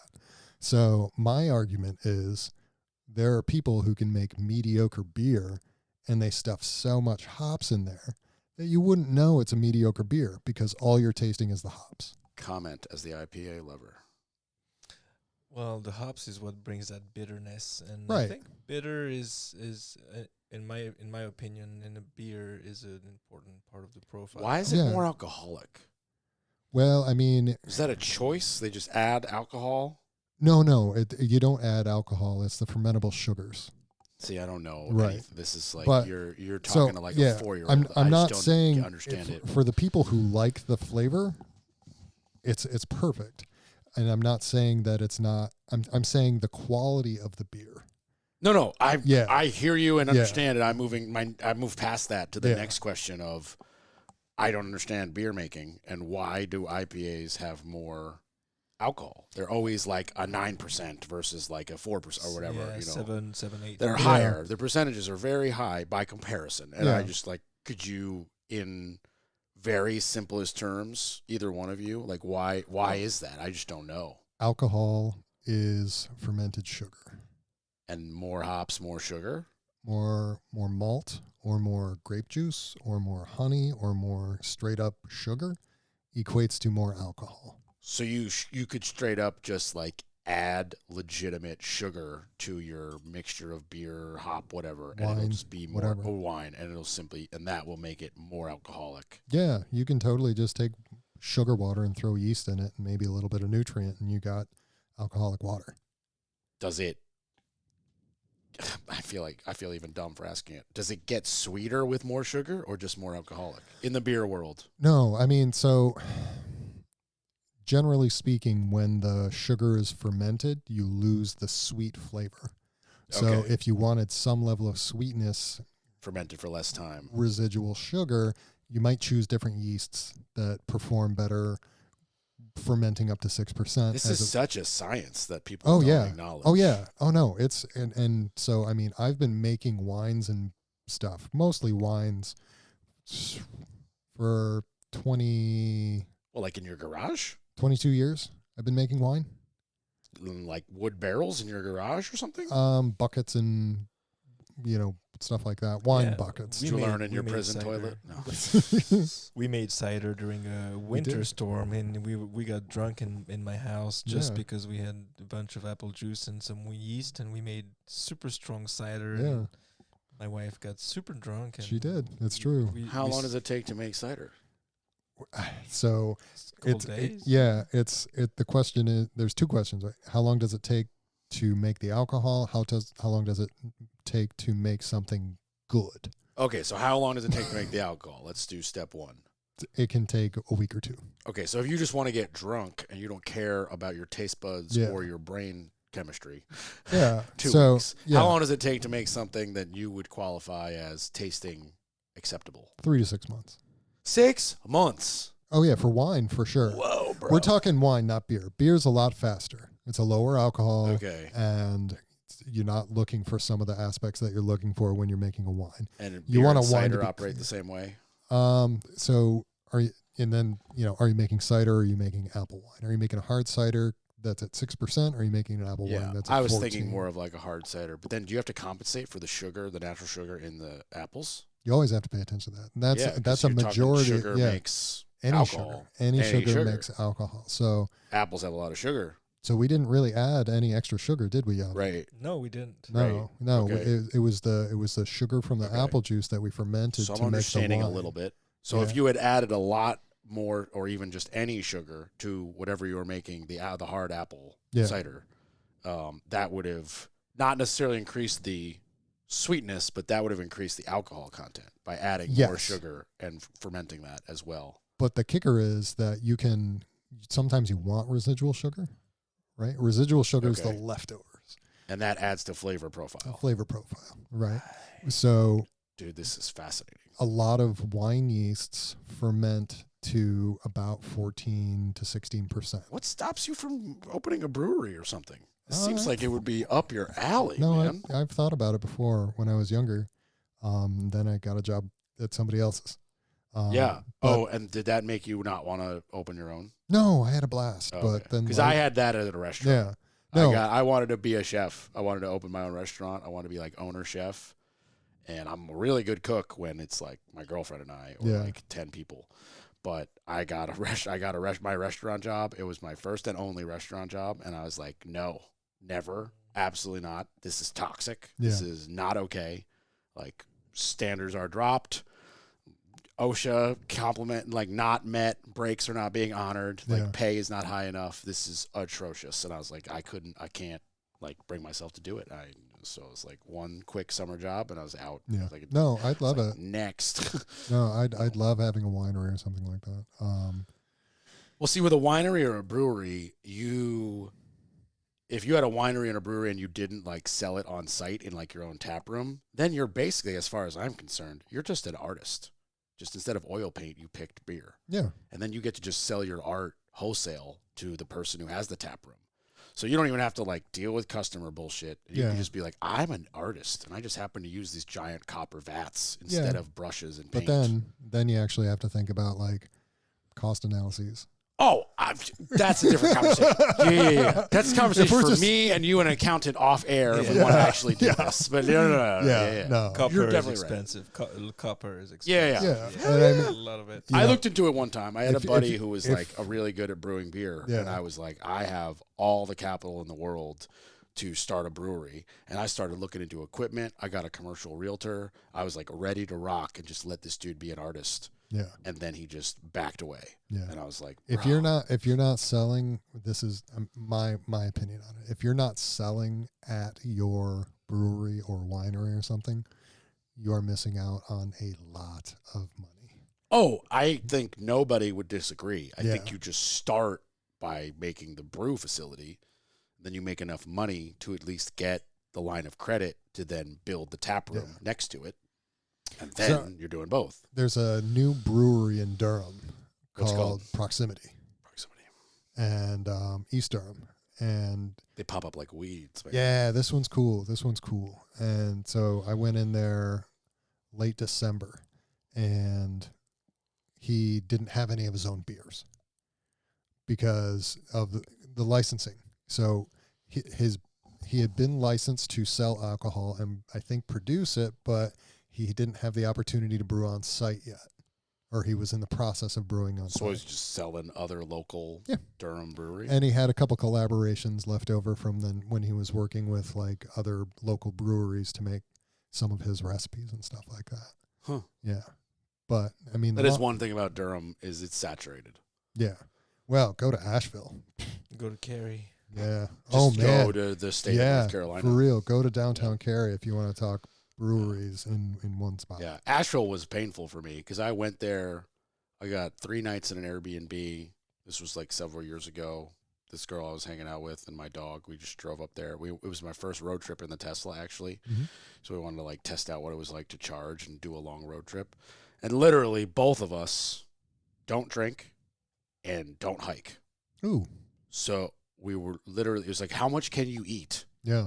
So, 3, even 4 squares a day, possibly a snack, walk around in downtown, blah, blah, blah. And then we were looking at each other like, okay, well, we're not going to shop like it's overpriced, like tchotchke stores. Yeah, yeah. I was like, I have a house full and she lives in an apartment. You know what I mean? And it's like, okay, so every 10 stores in a row, 4 out of 5 of them are a brewery. So it was like, okay, it was like I spent more time watching TV in an Airbnb than I normally sit at home watching TV on the couch. Like it was just not designed for me. No. Simply, and this is not a negative connotation to Asheville. I want that to be like super clear. I'm actually a fan. Asheville's amazing. It is. For the right person. You just need to acknowledge, like, if you don't want to hike, which this was pre-foot surgery. Yeah. So after a mile, I need an Uber. Now I could hike. Now I could walk. And you don't drink. There is very little to do. Like, and again, I'm not trying to shit on Asheville. I'm a fan. 12 Bone Smokehouse, one of the best barbecues on the 10-stop road trip I did throughout the entire state of North Carolina with my other friend, Tom, who you haven't met. I'll show you the magazine later. It's right over there. We made Raleigh Magazine with our road trip. Really? Oh. Did I not tell you about that? No. What? Oh, my God. I can't believe I never told you about that. Yeah, so my other friend, Tommy Eaton, he was like, let's go take a road trip. And I was like, yeah, the Tesla's amazing. Like, it's designed for road trips. You charge. That's when you take your bathroom break, whatever. So he sent me this link, and it had 5 North Carolina road trips. And other than the beach, all of them were like spooky related, like Halloween related, or this is haunted tour related, or whatever. And it was just, I wasn't vibing. I just was not vibing with it. And then number 5 was hit the most famous barbecue in North Carolina. That sounds cool. And I was like, yo, Tommy. Tommy. Barbecue. Let's roll. I'll drive. Let's do it. So I map it out. And at first we go, we start driving towards the coast, doing all kinds of barbecue in the middle of nowhere, Wilson, Lexington, whatever. And then we drive all the way to Asheville, past our houses in Raleigh and Durham, drive all the way to Asheville, crash in a hotel, wake up, go at 11:31 when they open, go to 12 Bone Smokehouse in Asheville, and then make our way back for like 4 more stops. We did like 8 or 10, 5 a day. Yeah, so 10 in 2 days. We just like split one meal and then drive an hour, go to the next place. How'd you get in the magazine? So Tommy has a friend. I am not 100% sure, but I am 70% sure from his kickball team days, just like social thing in Raleigh, who works for Raleigh Magazine, and it's right on there on that shelf. I'll show it to you after this. And he just like mentioned that we did this casually to her, I think at a kickball game. And she was like, that's kind of amazing that like you guys just did this with like no sponsor and no ulterior motive. And you guys just like she was like, what was the reasoning? And he kind of texted me. He's like, what should I tell her? And I was like, you should tell her 2 friends wanted to eat barbecue. Like, it's literally, there's no motive. Yeah. Like, there's no, like, we didn't call the Food Network. We didn't get a stipend. We were just like, you buy the first one, I buy the second one. You buy the first one, I buy the second one. We'll split the hotel room. We'll split the charging costs for the car. Let's do this. Like that. It was that stupid. We didn't make reservations. None of these places took reservations. It's barbecue joints, you know? And she was just amazed and kind of flabbergasted that 2 30-somethings would, Tommy's 40-something, whatever, 2 adults would just randomly do this. And so 40 questions at a time, we'd get an email from her, like, where was your favorite? What did you eat? Blah, blah, like, and we'd answer them. And then 2 weeks later, we'd get another 40 questions. And we were like, is this going to happen? Is this going to happen? And then, like, one day we get an email that's like, here, it's coming out next month. Here's the preview. Wow, that's and cool. like, I need your mailing address to send you guys each a hard copy. And I was like, no way. And like, it's, there's a little map they drew and a picture of me and Tommy in the Tesla driving. That's cool. The car's driving. I'm just sitting there. So Yannick and I did something, what was that, 2018, 2019? Pre-COVID. We went to Asheville. Nice. And we hit up pretty much every brewery on the South Slope. Okay, if you so you gotta educate me what South Slope means. So the South Slope of Asheville is where all the breweries are. Oh, okay, and is this literally the south side of a mountain? Yeah. Okay. Yeah. Oh yeah, for sure. Asheville's built on a hill. Nice. And so it's most of Asheville. It's in that little valley. From downtown kind of slopes. Right. And so the South Slope is literally a slope on the south side, and that's where all of the breweries are. My best friend from like 3rd grade lives there, and I just saw him when I drove back from Nashville on New Year's. So that was like 2 weeks ago. But I literally just like drove to his house, and I was like, we have a long drive. Can we just like make coffee and have a hug? And he was like, sounds good. Yeah. But and this is not something that I can't speak for Yannick, but this is not something I would do now. No. Yeah. But was it fun at the time? Oh, it was so yeah, except that one morning there was Did you crash in Asheville? We were at the hostel. They're the local hostel. Yeah, downtown. That's where you lost me. That's where you lost me. Yeah. And so we got a hotel for $99. We got the hostel for less. Oh, yeah. I would hope it was less. Ours had 2 queen beds. Own room, Tom. You had your own room. And I stayed on the bunk beds and I got sick. And it was we had 2 queen beds and a free electric car charger. So I'm just saying, like the Best Western in Asheville hooked it up. We were good. Yeah, that's cool. We were happy. That's cool. Yeah. So this we was even not used the gym the next. This was not our plan. Burn off the barbecue when we went, but by the end of it. It was just like, oh, we only got a couple left. We got to go to these other ones.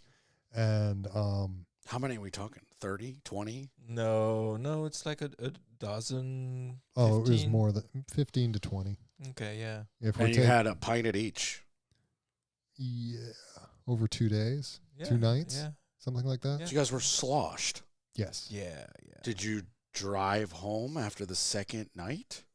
No, because we were staying at a hostel. So 2 nights at a hostel. So we could stumble back to the hostel. 2 nights at a hostel. Yes. Yeah, 2 nights in the hostel. Okay. But I will say this, the experience outside of just being very inebriated was really, really fun because we got to experience a lot of, a lot of different communities. So now I have a question that goes back to our beer conversation. Yeah. Let me preface this by saying, for me personally, after 2 to 3 drinks, I'm drunk. So the taste buds are altered. After 2 to 3 beers, does it even matter what you're drinking for beer 4 through 10? Personally? Yeah. I mean, for me, yeah. Really? Yeah. Yeah, every beer is a new experience, especially when you're on a tour. Like even inebriated. Yeah. Oh, yeah.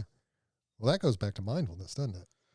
I mean, I guess so. My mindfulness control is lower when I'm wasted. Paying attention to the flavors, and we all have things that we enjoy. So, I mean, a specific part of it that I remember was we had been drinking. I don't know what brewery we were on, what number for the day, but we went to the Funkatorium. And so the Funkatorium is Wicked Weed's sour place. It's where they make all their sours. And I am not a huge fan personally. But other people... I don't understand why they exist. I can't Well, I mean, that goes back to that whole idea That's your jam? You like them sours? It used to be my favorite beer was a sour, and then I changed my mind because I had too much of it. And I was like, sours are gone. Yeah. So what happened to me was there was not a single beer that I would drink.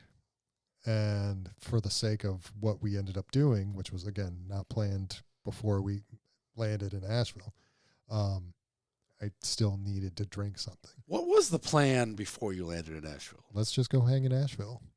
Yeah. Yeah. There was no, let's go hit up a bunch of breweries. There was, let's get some good food. Let's get some drinks. But like Asheville's not like, let's go to Dave & Buster's in Raleigh 40 minutes away. It's 4 hours away. Yeah. You guys were just like, we love the mountains. Just shooting the shit one day, and we're like, you want to come over? Well, it wasn't our first Asheville trip. So we used to go to the Mother Earth News Fair. Is that a music festival or something? Mother Earth News is a magazine that's been around since like the 70s, and it has to do with farming and country living sustainability and homesteading. Yeah, I kind of like all those topics. And it was a blast. And so we did that multiple years, and we went with Yannick and Meredith's family, her parents, and stuff like that, and we had an absolutely wonderful time. And it wasn't going to happen. Something happened. Regardless, we were like, let's go back to Asheville. We love being in Asheville. And it just gravitated toward, all right, well, let's go to the next one. Let's go to the next one. Well, that one's right across the street. Let's hit that one up. Well, okay, let's go over to this one. Yeah. And again, it's not something that I think either of us would ever want to do again. But in the moment, it was everything we wanted to do. It had become the part of the reason for it is checking those boxes. Adventure. It was an adventure. And I feel you. Experiencing each of those breweries, because each brewery, maybe I said community earlier, and that wasn't quite the right term, but each brewery had its own vibe. I think community is acceptable. Yeah, and so I loved experiencing all the different vibes, communities in every single brewery we went to, because they're all distinctly different. I fully understand and respect what you're talking about, how like you would never want to do it again, but you have zero regrets about the experience. Yeah. Like for me, that's my Egypt trip. Sure. In a nutshell. Like never want to go back ever, but super glad I saw that pyramid. Oh yeah. And went inside it and almost died of heat stroke. All for it.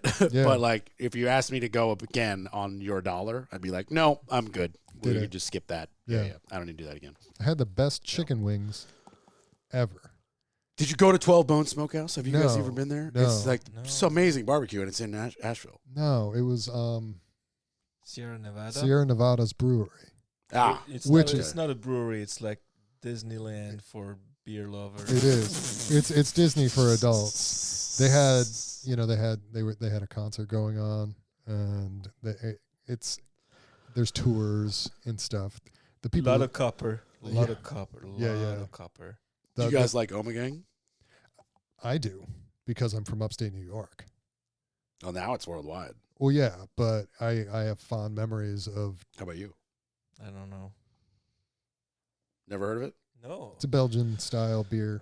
It's one of the few beers I will actually sip on, and I can say that I enjoy its flavors. Yeah. Which for about 100% of other beers, with the exception of those really crisp, ice cold pilsners you're talking about, where it's like I've got to be on a beach with chips and salsa. It's a whole vibe, But like the Hennepin of Omegang. Yeah.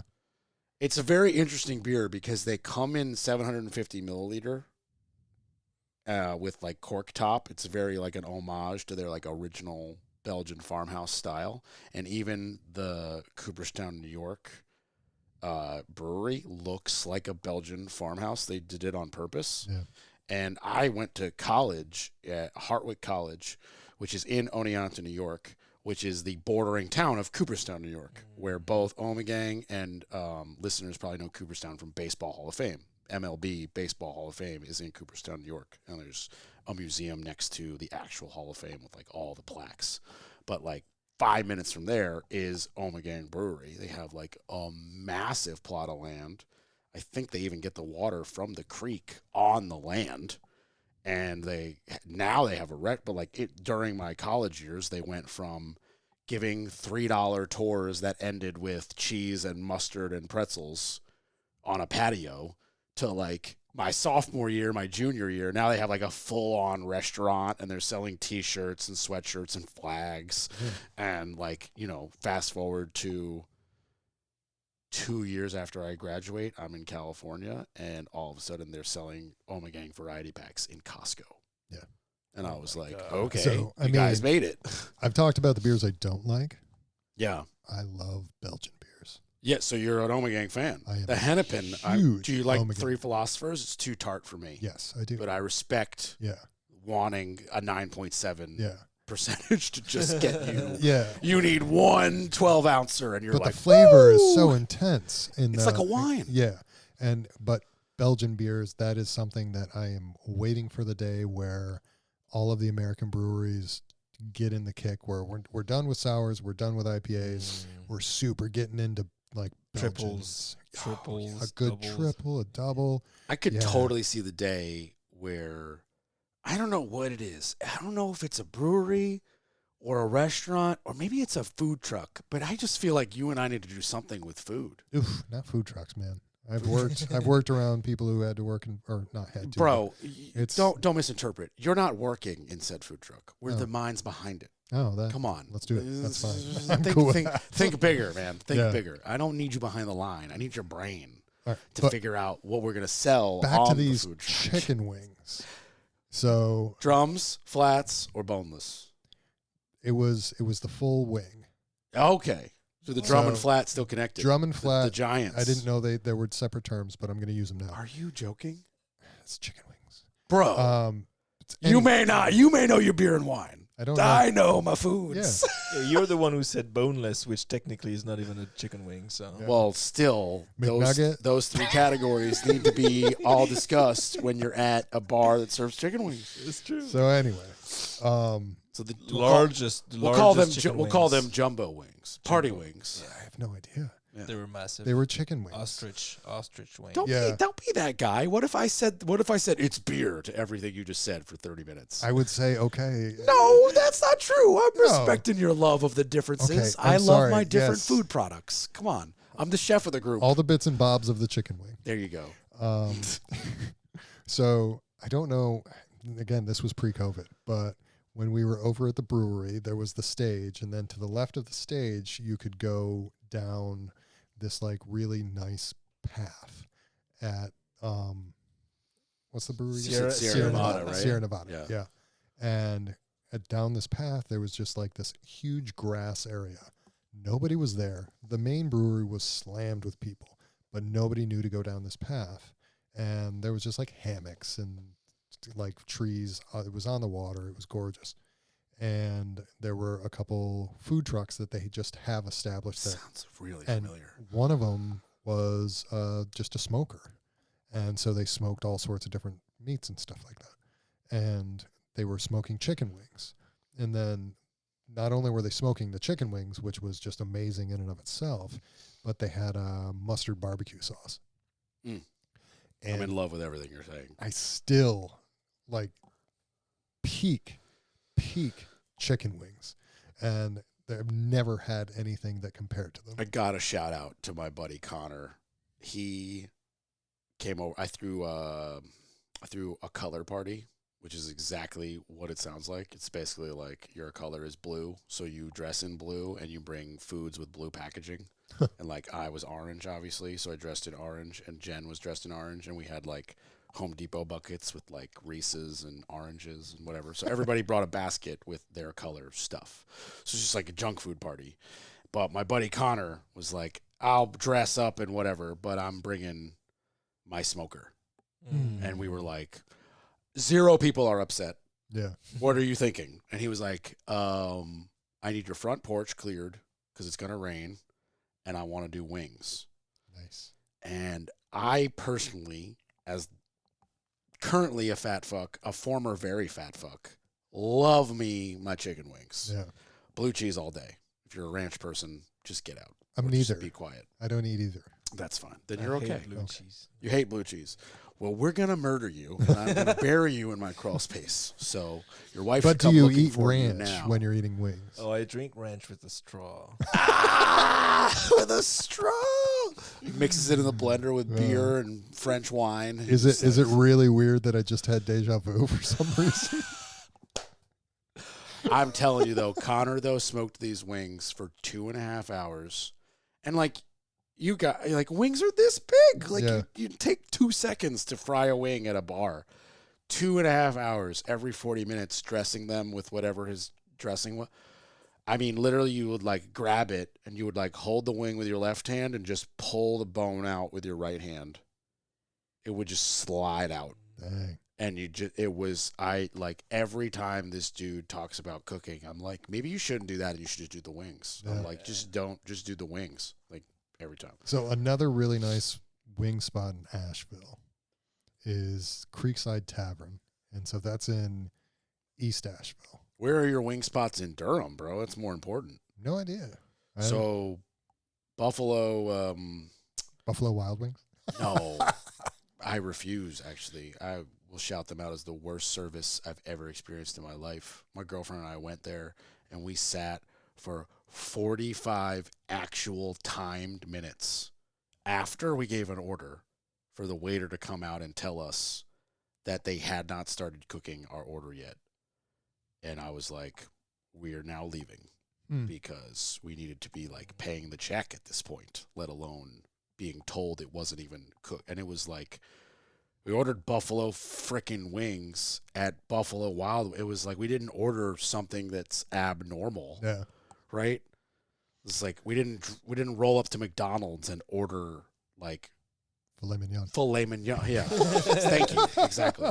But I do want to say, if someone who is listening to this and they do end up in Asheville, Creekside Tavern, Creekside. smoked chicken wings. They have a Cheerwine habanero barbecue sauce. Whoa, Yeah. say that again? Cheerwine habanero barbecue sauce. And it is phenomenal.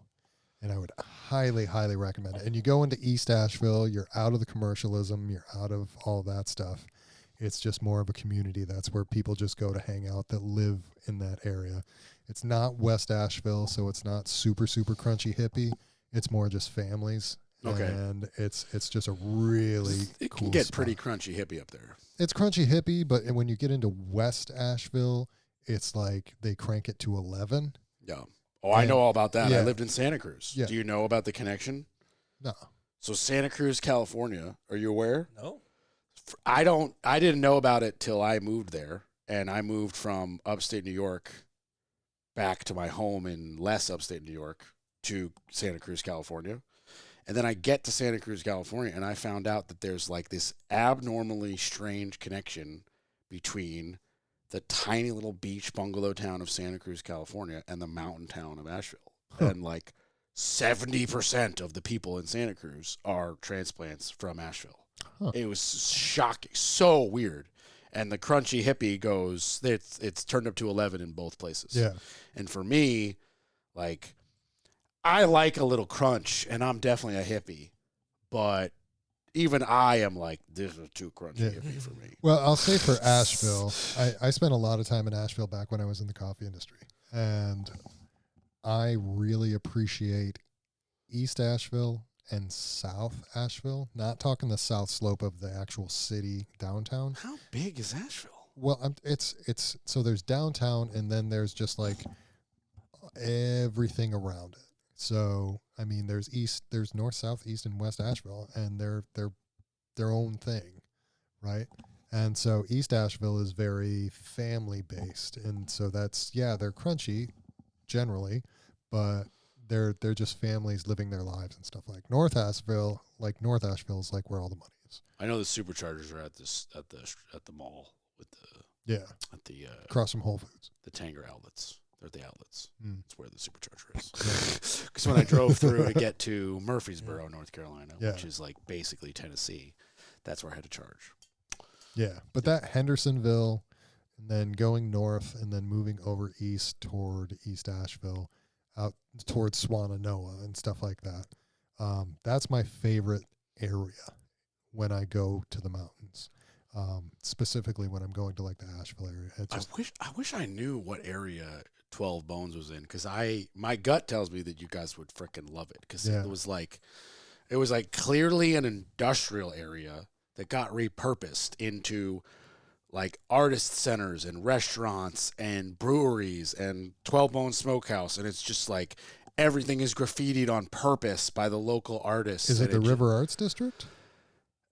I want to say yes, but if I like said that I knew with absolute certainty, I would be lying. It sounds like the River Arts District. But like which literally, is really, really cool. while we waited for 12 Bones to open because we were 20 minutes early, right across the parking lot was an amazing, like, super hipster coffee shop that we got a coffee there, and we looked at all this graffiti, and the mountain is to the left, and old train tracks are to the right, and we waited for 12 Bones to open, and best cornbread I've ever freaking had. That definitely sounds like the River Arts District. Probably was. And that's Probably a cool area. It was very cool. Like, we are not the Asheville knowledge that you have, so we wouldn't have even known like the good part versus the bad part. We literally okay, 12 Bones is in Asheville, so Asheville's our stop. Where's the closest hotel? And how do we get, it was like we didn't explore Asheville. I think I drove him through the estate, the rich family.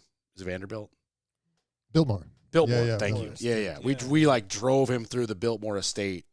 But then when we got to like a security counter and they were like, you needed to book a ticket like 6 months ago. And we were like, cool, can I just drive him on a road? And he was like, yeah, take that road to the left. It will eventually take you to an exit. Just don't get out of your car. And we were like, cool. We don't have time to get out of the car. So perfect.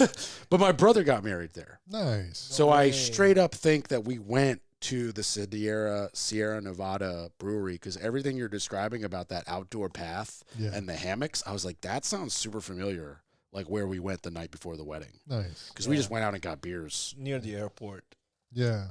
I wouldn't At know. Asheville, okay. Because we drove from here. Near where, and part of the reason we ended up at Sierra Nevada, because it's probably 20, 30 minutes away from downtown, is because the Mother Earth News Fair used to be down in that southern area too. You've mentioned that a couple minutes ago. So it's a newspaper that throws a little festival?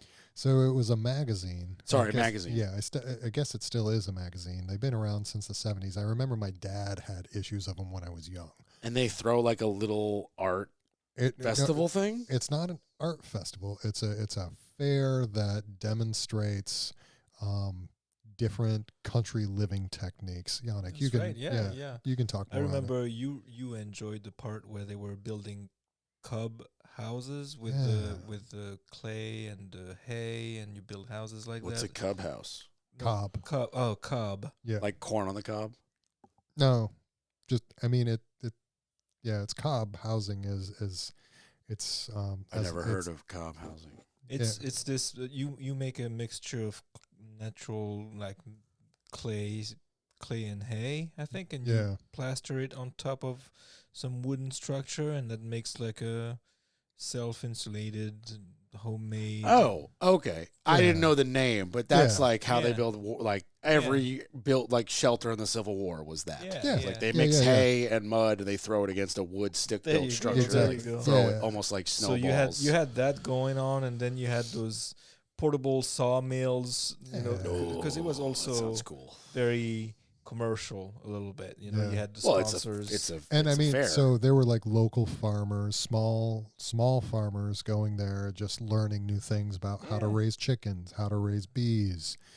People were having conversations about herbalism or solar panels. I really just love this community sense that it sounds like is going It around. It was so much information and so much fun. So you just said solar panels. Is it strange that it is not like required by law that all new construction has solar panels, or at least a south-facing roof? Like, what are we doing here? How is that not? I agree. That's a good point. How is that not a rule? Like, Well, what the hell? Is it affordable at this Yes, it's extremely affordable. point? Okay. And also, even if you can't afford it, at least require the roof faces south for the next owner. Like, what are we even doing? Like, it's free. We have a perpetual neutron engine, or You whatever say the that term because is. you've been in it for a long time. You've had your solar panels on your house for... They've probably already paid for themselves. I bro. know, yeah. Yeah. But for somebody who's just like me, like gonna build a house within a year, and like, should I invest money into solar panels right now? You're going to build a new house in a year? Yeah. You are 100%. 100% your roof needs to at least face south. Don't put solar day one if you don't want, but 100% either turn the house or adjust the roof line, face that shit south. And like right now in your house plan, think about a wall where you can put a battery. Plan for this, dude. Plan for this. It is the future. Okay. And it's not even the future. It's here already. It's here. This house would have a battery if I wasn't planning a new house. 100%. 110%. If I was going to stay here and I've already outgrown this house. If I was going to stay here though, there'd be a battery connected to my solar. And when I lost power twice last week for over 2 days, I would have been not cold because I'm on electric heat like most people in North Carolina. But 100%. Okay. Like, I would put in solar day one, but I am not going to suggest that. I'm going to suggest that you prepare your roof, and I'm also going to suggest that you go with standing seam metal roofing. And that is because if you do any other type of roof, when they have to put the solar panels, the panel mounts to a rail. Yep. And the rail sits on legs, and then the legs have to go through the roof and attach to some sort of structure. Every type of roof, they have some sort of boot-covered thing, but there is holes. Nails, screws, whatever. They cover them with waterproof sealant, and you're fine. With a standing seam metal roof, those 2-inch high seams, they make a clip now that clips over the seam like a C over... Mm-hmm. And it just screws on tight. 0 roof penetrations, 0 roof leaks 20 years later. So you spend a very small fraction more to go with standing seam metal roof. But even if you don't do solar, the metal will last twice as long as shingle, legitimate 50 years instead of 25. And then you can get metal in any color you can think of. And when you do go solar, no roof penetration. So you just screw on with little clips. So, like, I'm literally doing this on my personal home. I'm doing standing seam metal roof. And I've sent plans to a solar company. The problem is solar companies they don't want plans. They want a power bill. They want, like, you've lived in this house for 8 years or 8 months and send us your last 4 months of power bills. And that's how they design how much power you need. It's slightly more difficult for solar companies to be given my set of plans and them to design a system that will 100% offset. Huh. So I've given, shout out to Renew Solar, I've given them my plans, and I'm like, yeah, I have 1 electric car. I'm probably going to get a 2nd electric car. Like, there's going to be a pool. I'm doing electric heated floors, like it's a lot of electricity. So they were like, okay, the smartest thing that they recommended was they designed a system that was like 27 panels or 28 panels or whatever, and 1 battery. And he was like, we know that will be a good amount, but we also know it's not enough. But it's very easy 6 months after you've built the house and you have real power bills to then assess and be like, oh, we need 4 more panels and a 2nd battery, and just add it on real quick. Versus doing the Tesla roof, which I explored, where like instead of roofing and then solar panels, the roofing and panel is one thing. That's the Tesla solar tiles. Yeah. They're very, very cool. The first thing about that is you need a specific roof pitch. And for those who are listening, the pitch is the angle of your roof. higher the pitch, the more steep, the lower the pitch, the more flat. And I did not have the correct pitch. So my roof was slightly too flat for the code compliance for the Tesla solar panels. But the Tesla solar panel is borderline impossible to just add on later. Like if you size it perfectly, and then for you, as an example, your wife gets an electric car. You can't just be like, oh, rip off 25 panels and put on 25 solar panels, because the way they design the Tesla roof is like all the panels look the same, and just a chunk of them have solar cells and a chunk of them don't. Huh.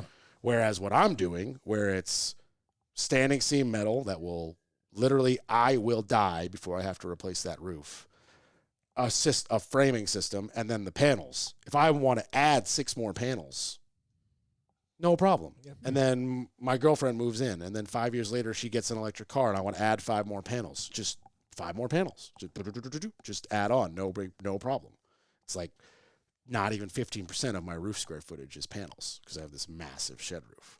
So I could not stress that more, that if you are designing a new home, solar needs to be on the mind. Bare minimum, face your roof the correct way for when you're ready, and get the correct metal roof. It's interesting. When we were looking at your plans earlier, I asked if the front was north or south facing. And I immediately said, Right. But this is what was interesting about it for me, is because before the time of solar panels, generally speaking, you wanted the front of the house glassed up and south facing to get the most to sun get energy. the most heat coming through. Yep. And so now it's become almost, it sounds like the opposite, where you want the roof to be pitched in a way so it's getting maximum sun, so that you can actually have those solar panels getting, peak sun. 100%. Yeah. And if you have an unlimited budget, you have solar panels on moving mounts and actuators, and they follow the sun. Yeah. And that means they get like the optimal charge every day throughout the day, even with cloud cover. Yeah. Yeah. For me personally, my living room location versus the land determines that, like, okay, I want the high wall at the living room with these high windows facing the pond, because I want to stare at a beautiful pond. Yeah. So then that just automatically dictated, okay, that's the high wall, so the low wall's behind us, and that just worked out to become south. Yeah. But you bet your ass that if it didn't work out that way, I would have changed it, Yeah. because I knew that solar was the move. So these are the kind of conversations that would be happening at Mother Earth News Fair. Yep. Right. Exactly. Yeah, exactly. This is Teaching exact. you Yeah. how to Yeah. set up your system. Yeah. Yeah. And like, I still have high windows in the living room that don't open, that are just going to let sunlight in and help warm up the house. So Yeah. like, I'm kind of doing the best of both worlds. Yeah. Yeah. But, I have chosen, everybody has a different priority for their Sure. home. Sure. He's building a new home, and our priorities are probably nowhere in aligned, other than we want like protection from the wind. You know what I mean? But like, I very much, like, I am not going to reproduce. My bloodline's going to stop here, and I want a home. Well, I mean, your brother at still has kids, so it's not. Yeah, like- but different name. So like, I'm at bloodline by like my last name. Oh, okay. Like, my sister will change her name. Her kids will not. Her kids will have her husband's name, and I'm not going to have children. And so it's like, do I care about needing to replace the siding in 60 years so that my kids get the house? No, I need the first round of siding to last till I die. Yeah. So like, that's a different mindset than a lot of people. That's I true, yeah. acknowledge that. Yeah. Yeah. But like, I'm 32. I know 0 32-year-olds who are planning their forever home. Hmm. I don't know anybody. I don't know any. I don't know 40-year-olds who are planning their forever home, especially in 2024 economy in America. You know what I mean? Yeah. Whereas I'm like, okay, I built this home, my current home. I'm gonna be 41 in 1 week, and I would love to be having the issue of thinking about a forever home. Right. I'm not even in that space where I can think about those things. Yeah, you're not even in a home. You're renting. No. Yeah. And that's not even an insult. This is just like facts of different stages of life, of the reality of like, That's life. I am fortunate beyond my measure and I am thankful for it, but I'm not going to waste it. Yeah. I'm not going to apologize for it. Oh, no. I'm going to my pedal is down to try to do what I believe by my morals to be the best move. For sure. I think if I could build the home that is going to last me forever and my current home pays for it, and I can remove the financial stress of a mortgage, to me, that's how you win in American economy. Like, I don't know a better way to win. I already own the business for all the tax write-offs. I've done that part. So now it's like, how do I remove my biggest expense, which for every single person I know is rent and or mortgage. True. And this is the only way I know how to do it and also like enjoy my living space. Like I could buy a tiny home tomorrow from Amazon and live in 800 square feet. Yurts are cheap. Yurts are cheap. There you go. Yeah, perfect. Yeah, I could just pitch my tent on the land. You guys want to take some mushrooms and look at the stars? I got the spot. Let's go. Throw a couple yurts on there. You got 28 minutes Airbnb. away. Let's go. I went camping the weekend after Thanksgiving, and it was cold, but the stars and moon were worth every part of it. Yeah. No, the land is magical. That was my first night sleeping on the land. I don't know if I've told you, but I own the land. Yeah. I'm going to build a house. Mm-hmm. And I spent my first night there camping the night after Thanksgiving, this past Thanksgiving. And it was like I don't know. I'm not like a big like universe, power, God, energy, whatever term you want to like throw at it. I don't believe in most of them. Until you experience it. Until you experience it. Yeah, exactly. Yeah. I'll tell you one thing. Like when it's like your land and you're like, you know, it's like 11 o'clock at night and I'm walking in this giant open field alone, just like with my girlfriend and my dog, and we're just staring up at the stars with zero light pollution. And I'm just like, I didn't even say it out loud. I'm just thinking like, man, I'm going to spend like 60 years here, like That's enjoying awesome. This stargaze. Yeah. And hopefully, definitely with Yannick's help, like friggin' living off of the nourishment of this land. Yeah. And, you know, I don't know if it's like some tribal thing that's ingrained or whatever, but like it hit me a little bit. Yeah. And a little emotional. Yeah. No, it's a substances beautiful thing. Involved, nevertheless. But like regardless, some plant medicine. I think it's something that we've lost. Again, Mother Earth News Fair and all the things we've been talking about and the farming and things like that. I'm so glad you just said that. I think it's something that's been lost very recently. Like, if you want to talk about somebody who is really in touch with what was going on with the weather. Could I ask you to define recently without sounding like I'm interrupting you?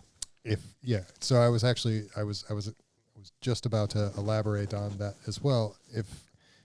If you think about who was really in touch with like the land and the weather 50, 100 years ago, it was the farmer. Yeah. They knew exactly what was going on. They could, you know, they knew what the barometric pressure was. They didn't have the weather channel, but they knew exactly what was going on and they knew the cycles and they respected it. And wasn't it like borderline normal for like a regular homestead to at least have like a small garden?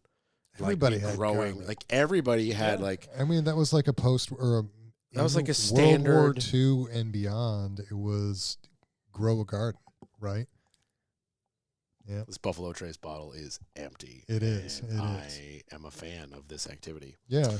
Yeah. But I think it's going back to what we were talking about with like a lot of those skills that we were so enamored with when we were over in Asheville at this thing were commonplace, and people were just more attached to how Mother Earth works. Do you think that there's like energy we feed off from the earth?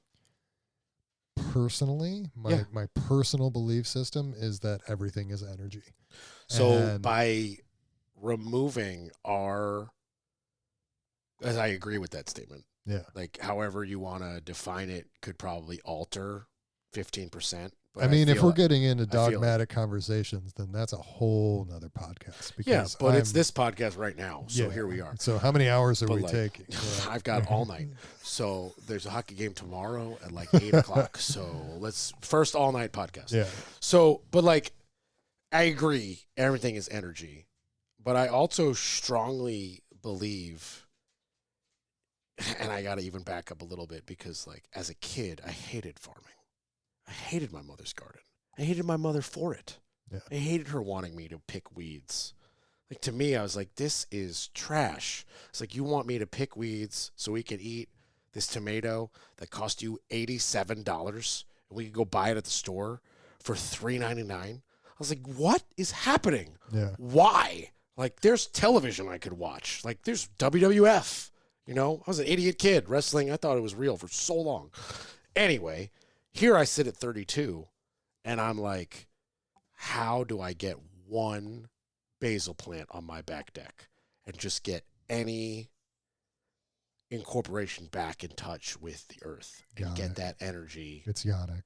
I know the answer is Yannick. Don't trust me. I already know that. I just feel like Basil. it used to be basil's delicious. You put Yeah. on everything, but like that is a legitimate energy contact So that we have removed. Yeah. Like so many people don't put their hands in some earth yeah. and plant anything, pull a weed, get natural water from a spring, walk barefoot on grass, Yeah. like grounding if you want to be like, you No, know, that's, yeah, no, like- for sure.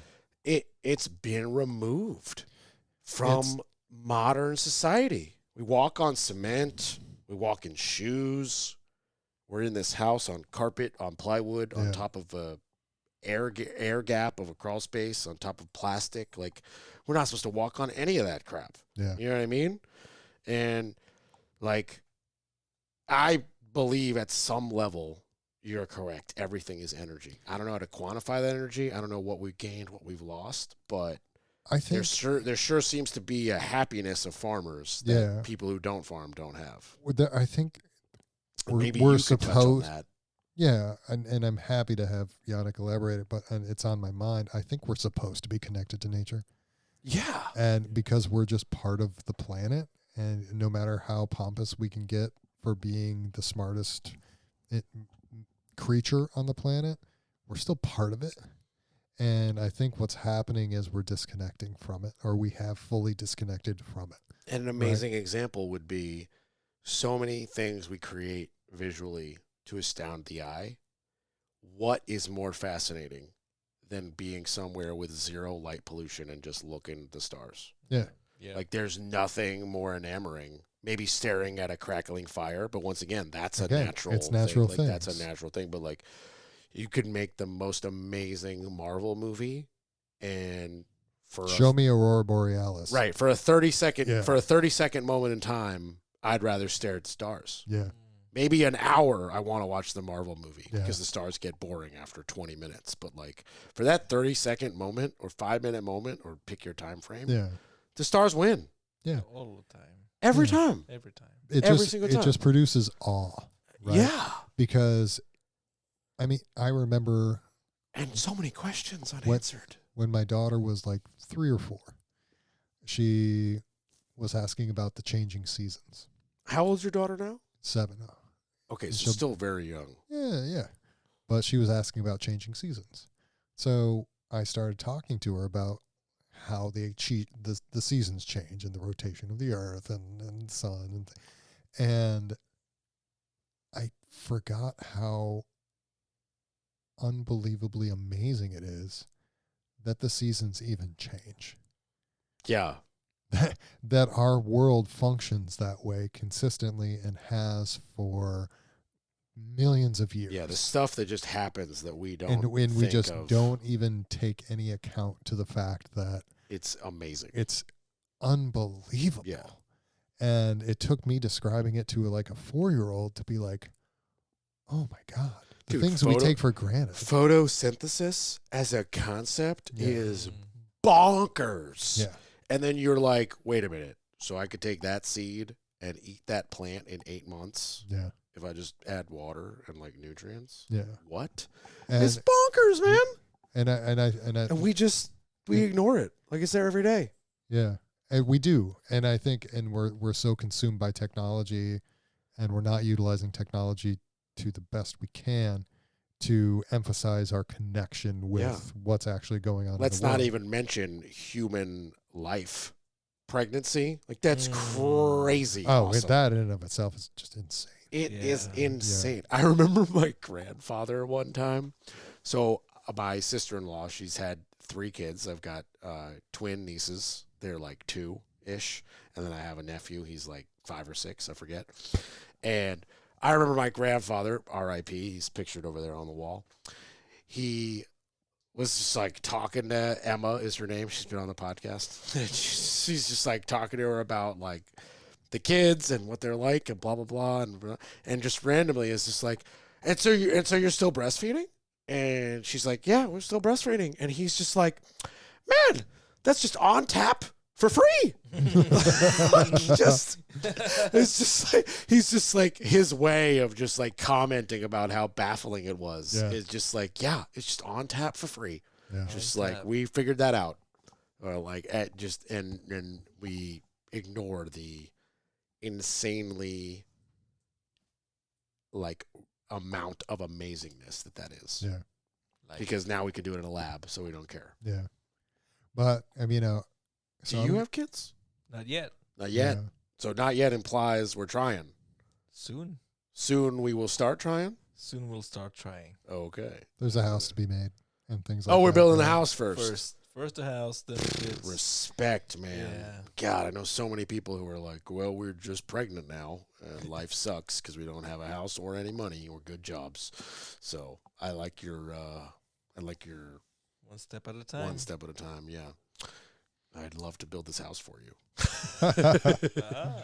Yeah, we were talking one day. You texted me about a shipping container. What was that about? Oh, you talking about a tissue culture laboratory? Okay, a tissue culture laboratory. Yeah. So laboratory is where I'm with you. yeah. And tissue, I kind of know, and then the rest, you lost me. So Okay. So talk to me dumber.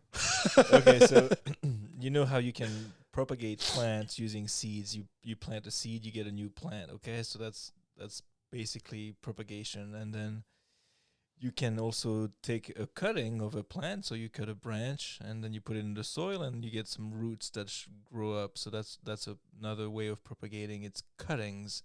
And then there's another way. It's called micropropagation, and that's tissue culture. It's in the laboratory environment, so you have to be in a very clean space, and you grow plant parts on artificial medium. So it's very sciencey. It's very complicated, but actually it's pretty straightforward. You just cook a little bit of media that's like a gel-like medium that contains everything you need for the plants to grow, and then you put the plant parts. So that could be a bit of seed, a bit of leaf, a bit of stem or anything, and then the plants start to multiply. So you And so- create, Clone. you cook a gel that Mhm. basically is just like a nutrient brick, Yep, and then you throw in a tiny bit of plant matter, yep. and all those nutrients are like, now we have a place to go. And then they start propagating, Okay. and you create clones that way. So it's a way of propagating tissue in exactly the same way. So that's the definition of a clone. It's the exact replicate. So when you find like the perfect version of a vegetable, Yep. you're like, cool, we got it. Now let's clone it rather than trying to replicate it. well, Rather than 'cause- trying to reproduce it, let's just clone it because we know this one's perfect. if you go via seeds, then you have the mother and the father. You know, you get the pollen from the dad, and you get the ovule from the mother, and so your offsprings are never going to be 100% exactly like the parents. So if you find a plant that's very special, then you want to clone it, and the tissue culture process is how you do it fast, and it's expensive because it's artificial, so you need a laboratory equipment, but that's how you clone it the fastest way. And you want to put all this equipment in a shipping container. in a shipping container. Yeah. So you wanted to, I think you had texted me and you were like, this company wants like 70 grand or whatever. To like 68. Yeah. 68. There you go. To like deliver me a shipping container with ready to rock. Ready to rock with a bunch of shelves with lights on it because Yeah. I can you need lights and Yeah. And you texted me and you were like, "What do you think about this?" And I was like, "I think I could do it for less money." and I think you're right. And then I literally was like, I think I texted you like the shipping container project Dude, I built, and I was like, I've got a guy at Hillsboro who sells containers. We could do this tomorrow. Like, he'll deliver it. He delivered mine. So we'll do a video about that when we start doing it. Oh, absolutely. That is the content my new website that is not operational yet needs. So I need that video 100%. All right. Yeah, definitely. But that would be really fun. And that's honestly, that's like the ideal choice is a shipping container for that. I think so. Yeah, because it's just like you got a box in 8 seconds. Airtight. And then you can start running wires and a little bit of light framing, spray foam that thing if you want it insulated, put in a mini split, and you're done. Like, it's not like you need tile and a shower. You need an eye wash station, worst case. Eye wash station. Yeah, safety first. Totally. Yeah, I had one in my high school lab. So what are you going to do with it, Yannick? It's going to replicate plants. Were you not listening? No. Okay. Specifically, what are you going to do with it, Yannick? It's going to become a pot farmer. No, I'm just kidding. So cannabis has always been on top. Oh, what? I was joking. Are you serious? I was joking. He's joking. Just a joke. Oh, He's joking. I thought you were dead serious. I was like, there's no way that this dude's about to be a CBD farmer in North Carolina just waiting for pot to become legal.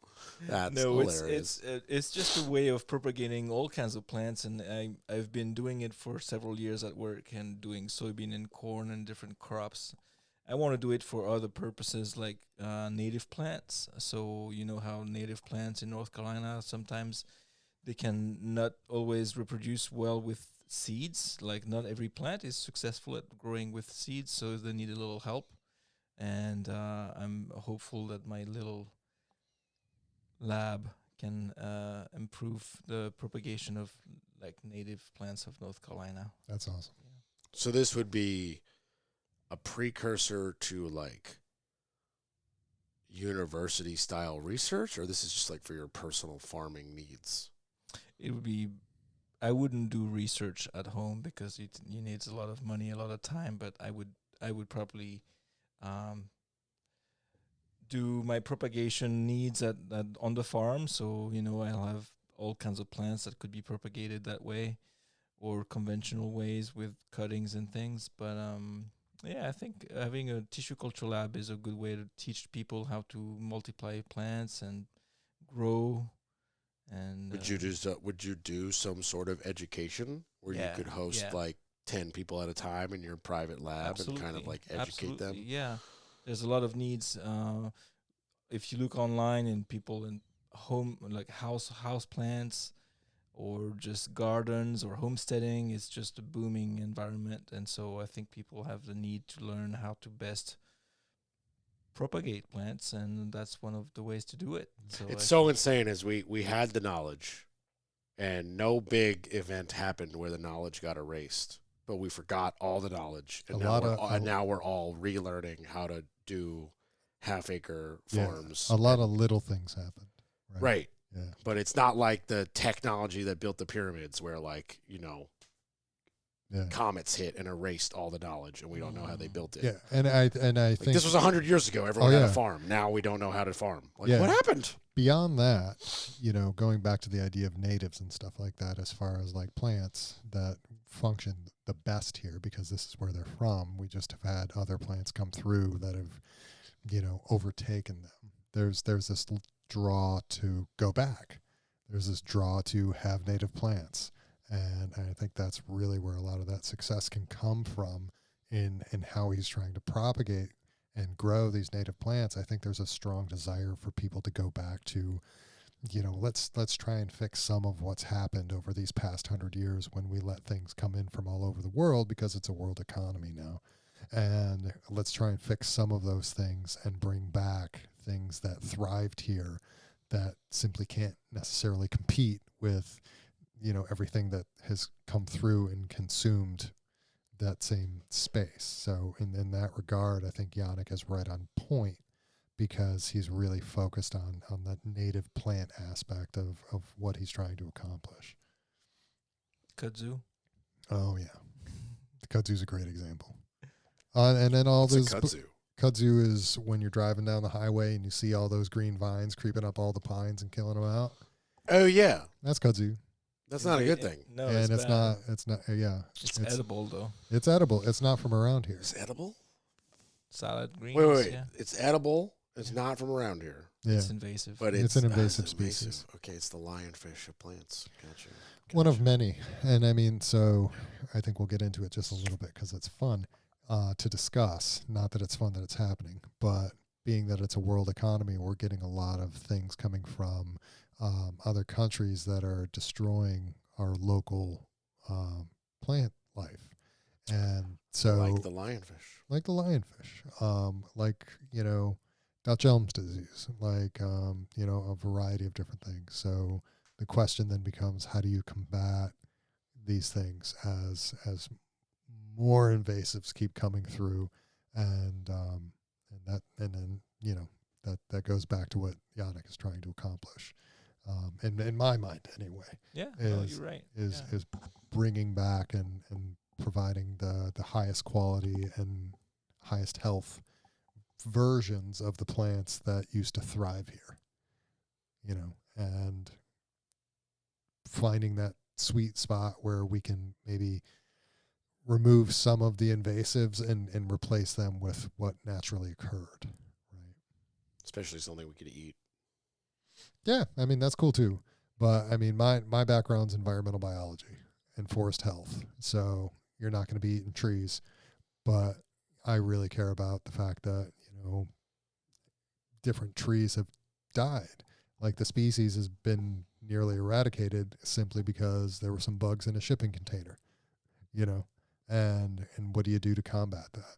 Or what do you do when, This asshole's the guy who bought the container with the bugs. Right here. He's your but culprit. I mean, kudzu was thought of as an ornamental, and that's why it was brought over. And then all of a sudden, somebody just left it out. It's like goldfish. You flush it down the toilet, all of a sudden it's in a lake. All of a sudden you get giant goldfish. But I mean, a lot of these things, some of the plants anyway, they were thought of as ornamentals. They were brought over intentionally. Yeah. And they just went bonkers. It's But true. then, Most people don't realize that our common lawns, our common grass, that's not native. It's European. yeah, our dandelions are not native dandelions to the United States.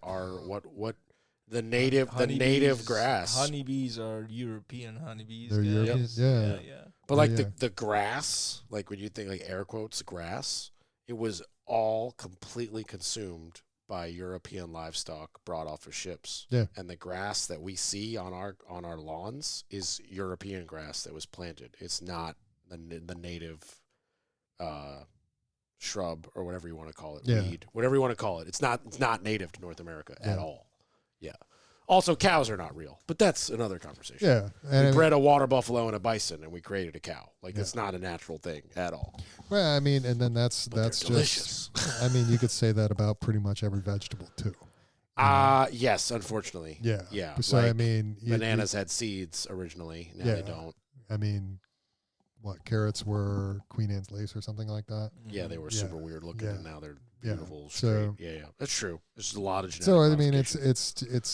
it's winning where you can. Like there are definitely insects and We fungal- lost the wheat battle. That's for sure. That Well, was a I huge screw mean, up. we lost a lot of battles in the United States. And No, that's not United States. That's like Egyptians invented wheat. and it Oh was a yeah. huge Well, mistake. I'm thinking of like all of the different types of trees that are dying because of different insects and fungi that are infecting them and just Yeah. devastating every single elm, Forest, every yeah. single chestnut, every single everything that was just expected to be here is just being wiped out just because it's a world economy and things get moved around, and all of these insects that are coming from different parts of the world, wow, they really thrive here.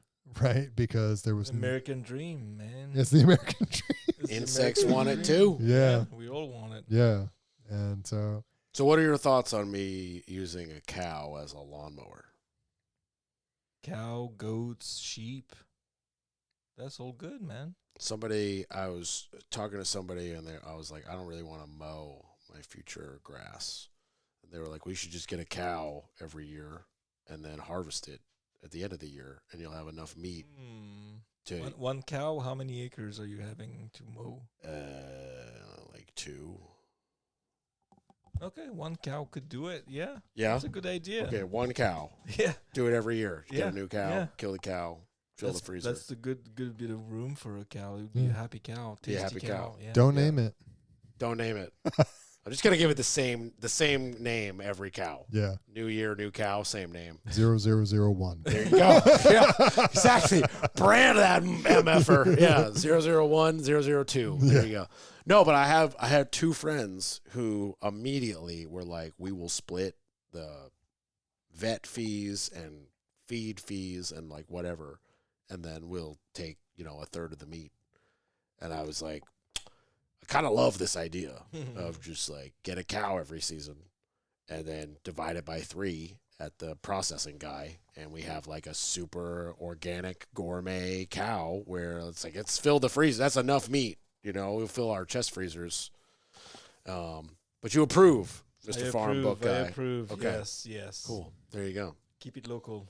Keep it low. Yeah. I mean, I don't eat that much red meat, but that's because I don't like what's in the meat. But if it's my cow and he's eating what I know he's eating, I've got no problem eating more red meat. Yeah, but you're only going to let it live for a year?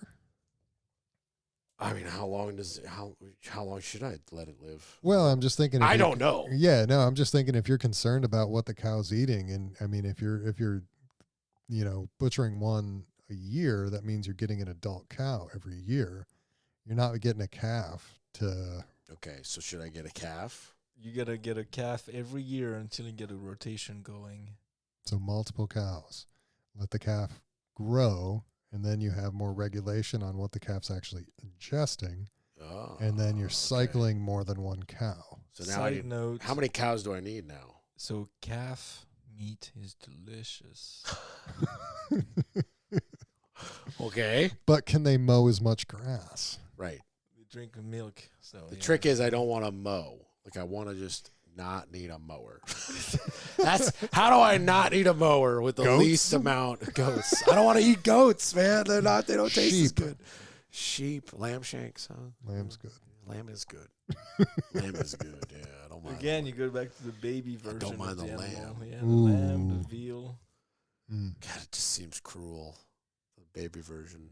I love veal though. What am I talking about? What am I talking about? Veal's delicious. Veal parm is way better than chicken parm. What are we talking about? Yeah. It's just brutal.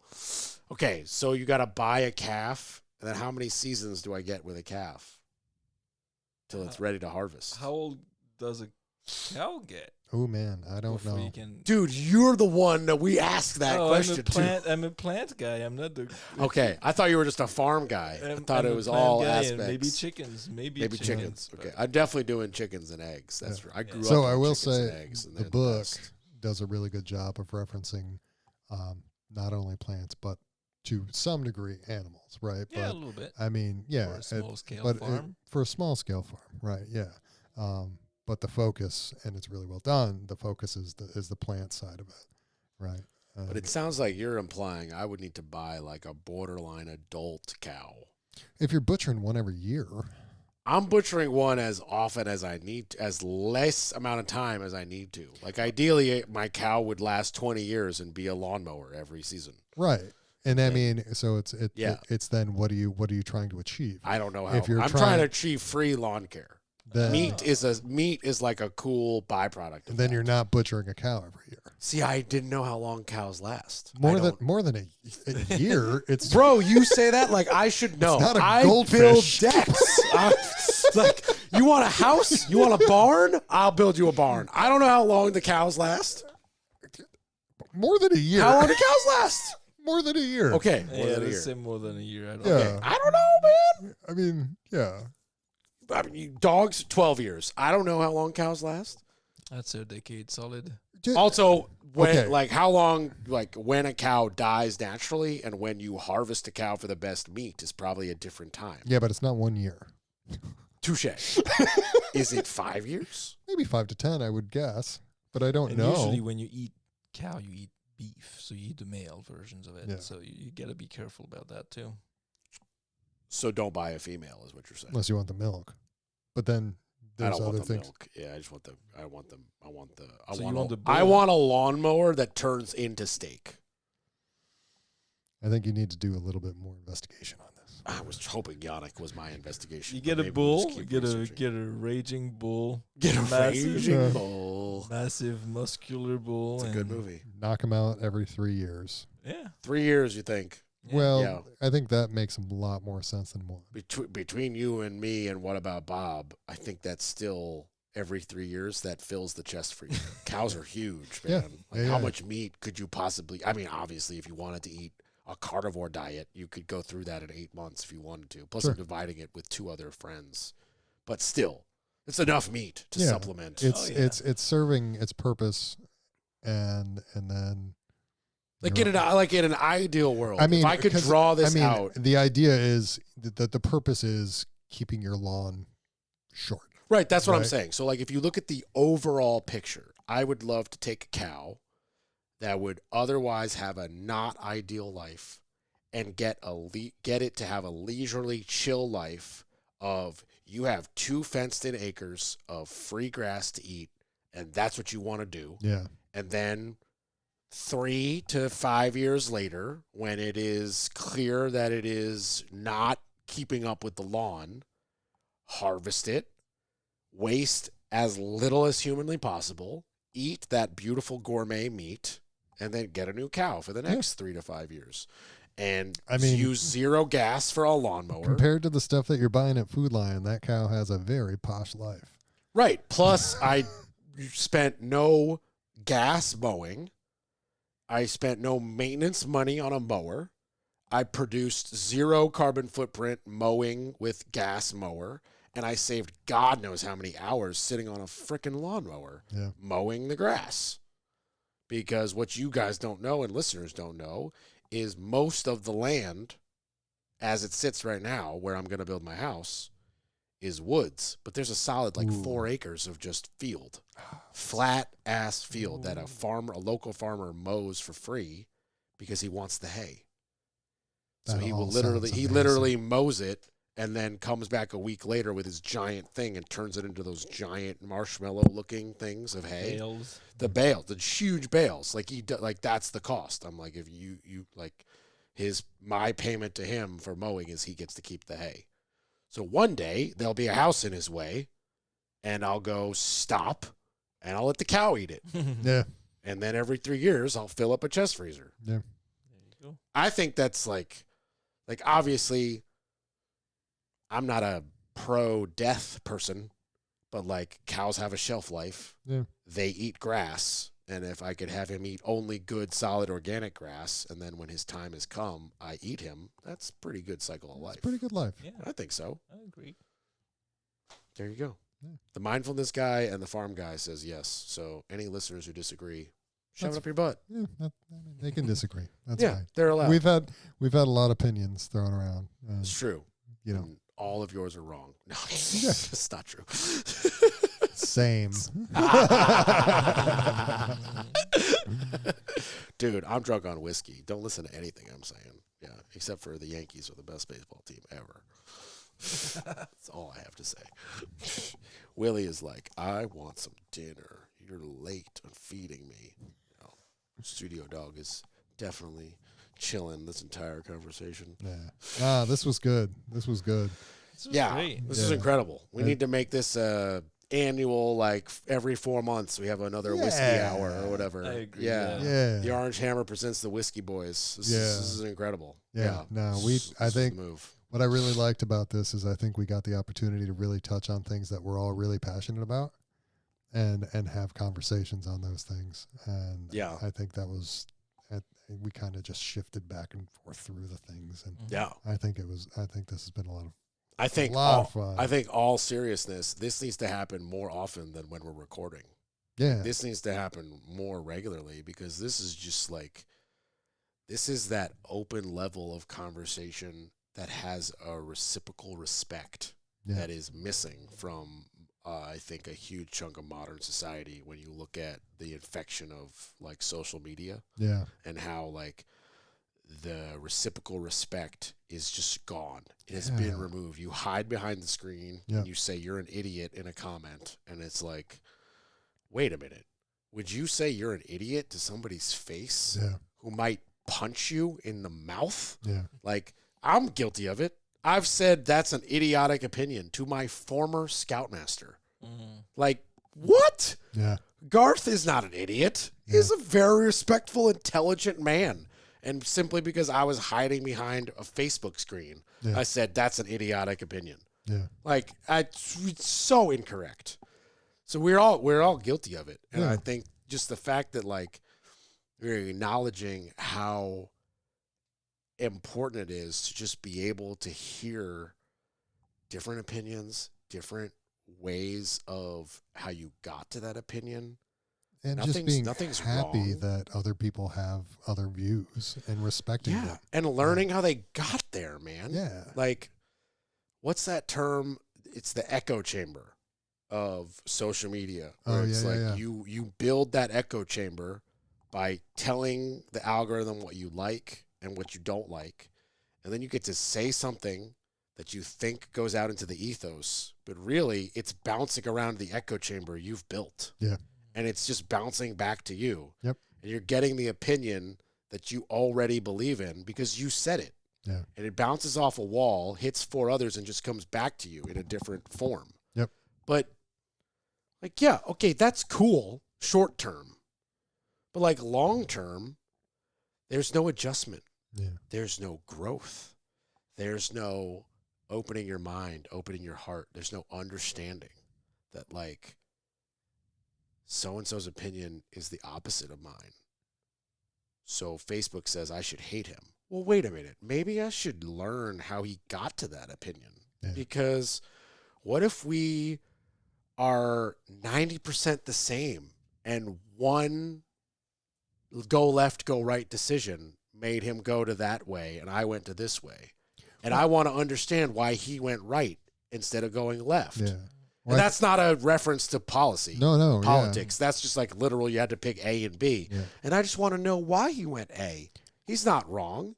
He has morals. His morals are different than mine. He was raised by X and influenced by Y and influenced by this, that, and the third. And his favorite movies are this, and his favorite movies are that. His favorite music is this, and he likes this food and not that food. And like all of that adds up to like a being that you should, instead of hating a disagreement, you should try to understand. Yeah. Well, I think it goes to the idea that you can empathize with someone without agreeing with them. Oh, And yeah. So I think a lot of what's missing these days is just simply empathizing with the fact that other people have experienced life and have an understanding of how life works, but you don't need to it doesn't need to be yours. You can accept that they have that and empathize with them, and then all of a sudden you just understand them so much more when you're not trying to fight them because they didn't live the life you live. They didn't understand things the way you understand them. Yeah, And I it just- disagree with you. That doesn't mean I hate you. It means needs that to we be have different points of relearned. views. And I mean, I grew up in a world where everybody had different political views, and we would all just hang out and have a great time. And that was not the deciding factor as to whether or not I liked someone, Yeah. you know? For some And reason in 2024, we live and die by that. I think it was very intentional by, What's the intentional part about it? Like, it's a think- decisive factor by the media, or you think like people have moved towards embracing more of a political divisive manner? I think the more that the populace can bicker with itself, the more people can control it. And by people, you mean like the ones in power we don't really think about. Or the ones in power that are screaming in our faces. They don't have any real power. I They think just that scream. by keeping us, I think by keeping us unable to have like legitimate conversations without getting angry with each other, they're keeping us at the disadvantage where they're keeping us powerless and they can do whatever they want because we're not giving ourselves the opportunity to consolidate. So do you think like the news is true? That's a huge question. Yeah. Yeah, I bring the hammer, man. I thought we were gonna close this Yeah, podcast, and now he's I like, mean, "Do you think it's the yeah. news is true?" I think that might be the next podcast. Oh, okay. I'll just say I don't think it's true. Well, I mean, Yeah. it's a broad thing. It's a broad statement, right? So there's a lot of conversation to be had in that. I just think of like legit, actual. Like, I'm not a conspiracy theorist. I love some of them, especially aliens. Like, we could talk that. That's another podcast. I think we're hitting on Yeah. all of the great information for the next podcast. Like, you want to talk about aliens and conspiracy theories? Like, that's the next podcast, Mhm. sure. But like during the pandemic, especially. This is another podcast. Ah, okay, fine. I'm being shut down. Tommy shut me down. All right, Tommy shut me down. Tommy Pickles is shutting us down. Okay, so the Orange Hammer presents the Whiskey Hour is officially ending. Episode Almost 1. 3 hours. 2 hours and 44 minutes and 36 seconds as we sit right now. I'm amazed it flew by in 8 seconds. I'm officially drunk on air. I love you guys. This has been awesome. We're Love going you to sign too. it Great off. times. Yeah. We're going to end this and open up the calendars for episode 2. Yes. All right. Thanks for All right. having us. You guys are welcome any day and twice on Sunday. Thanks so much. And as always, check out the Orange Hammer podcast and CRS Contracting on all that beautiful social media stuff. And the books are called, Yannick, what's your book called? The Farm and Nursery Handbook. The Farm and Nursery Handbook, Amazon. Yeah. And your book, Tom? Another frickin' mindfulness book. Another friggin' mindfulness book. Both on Amazon. Check them out. And from the three of us, we love you. All right. Bye, everybody.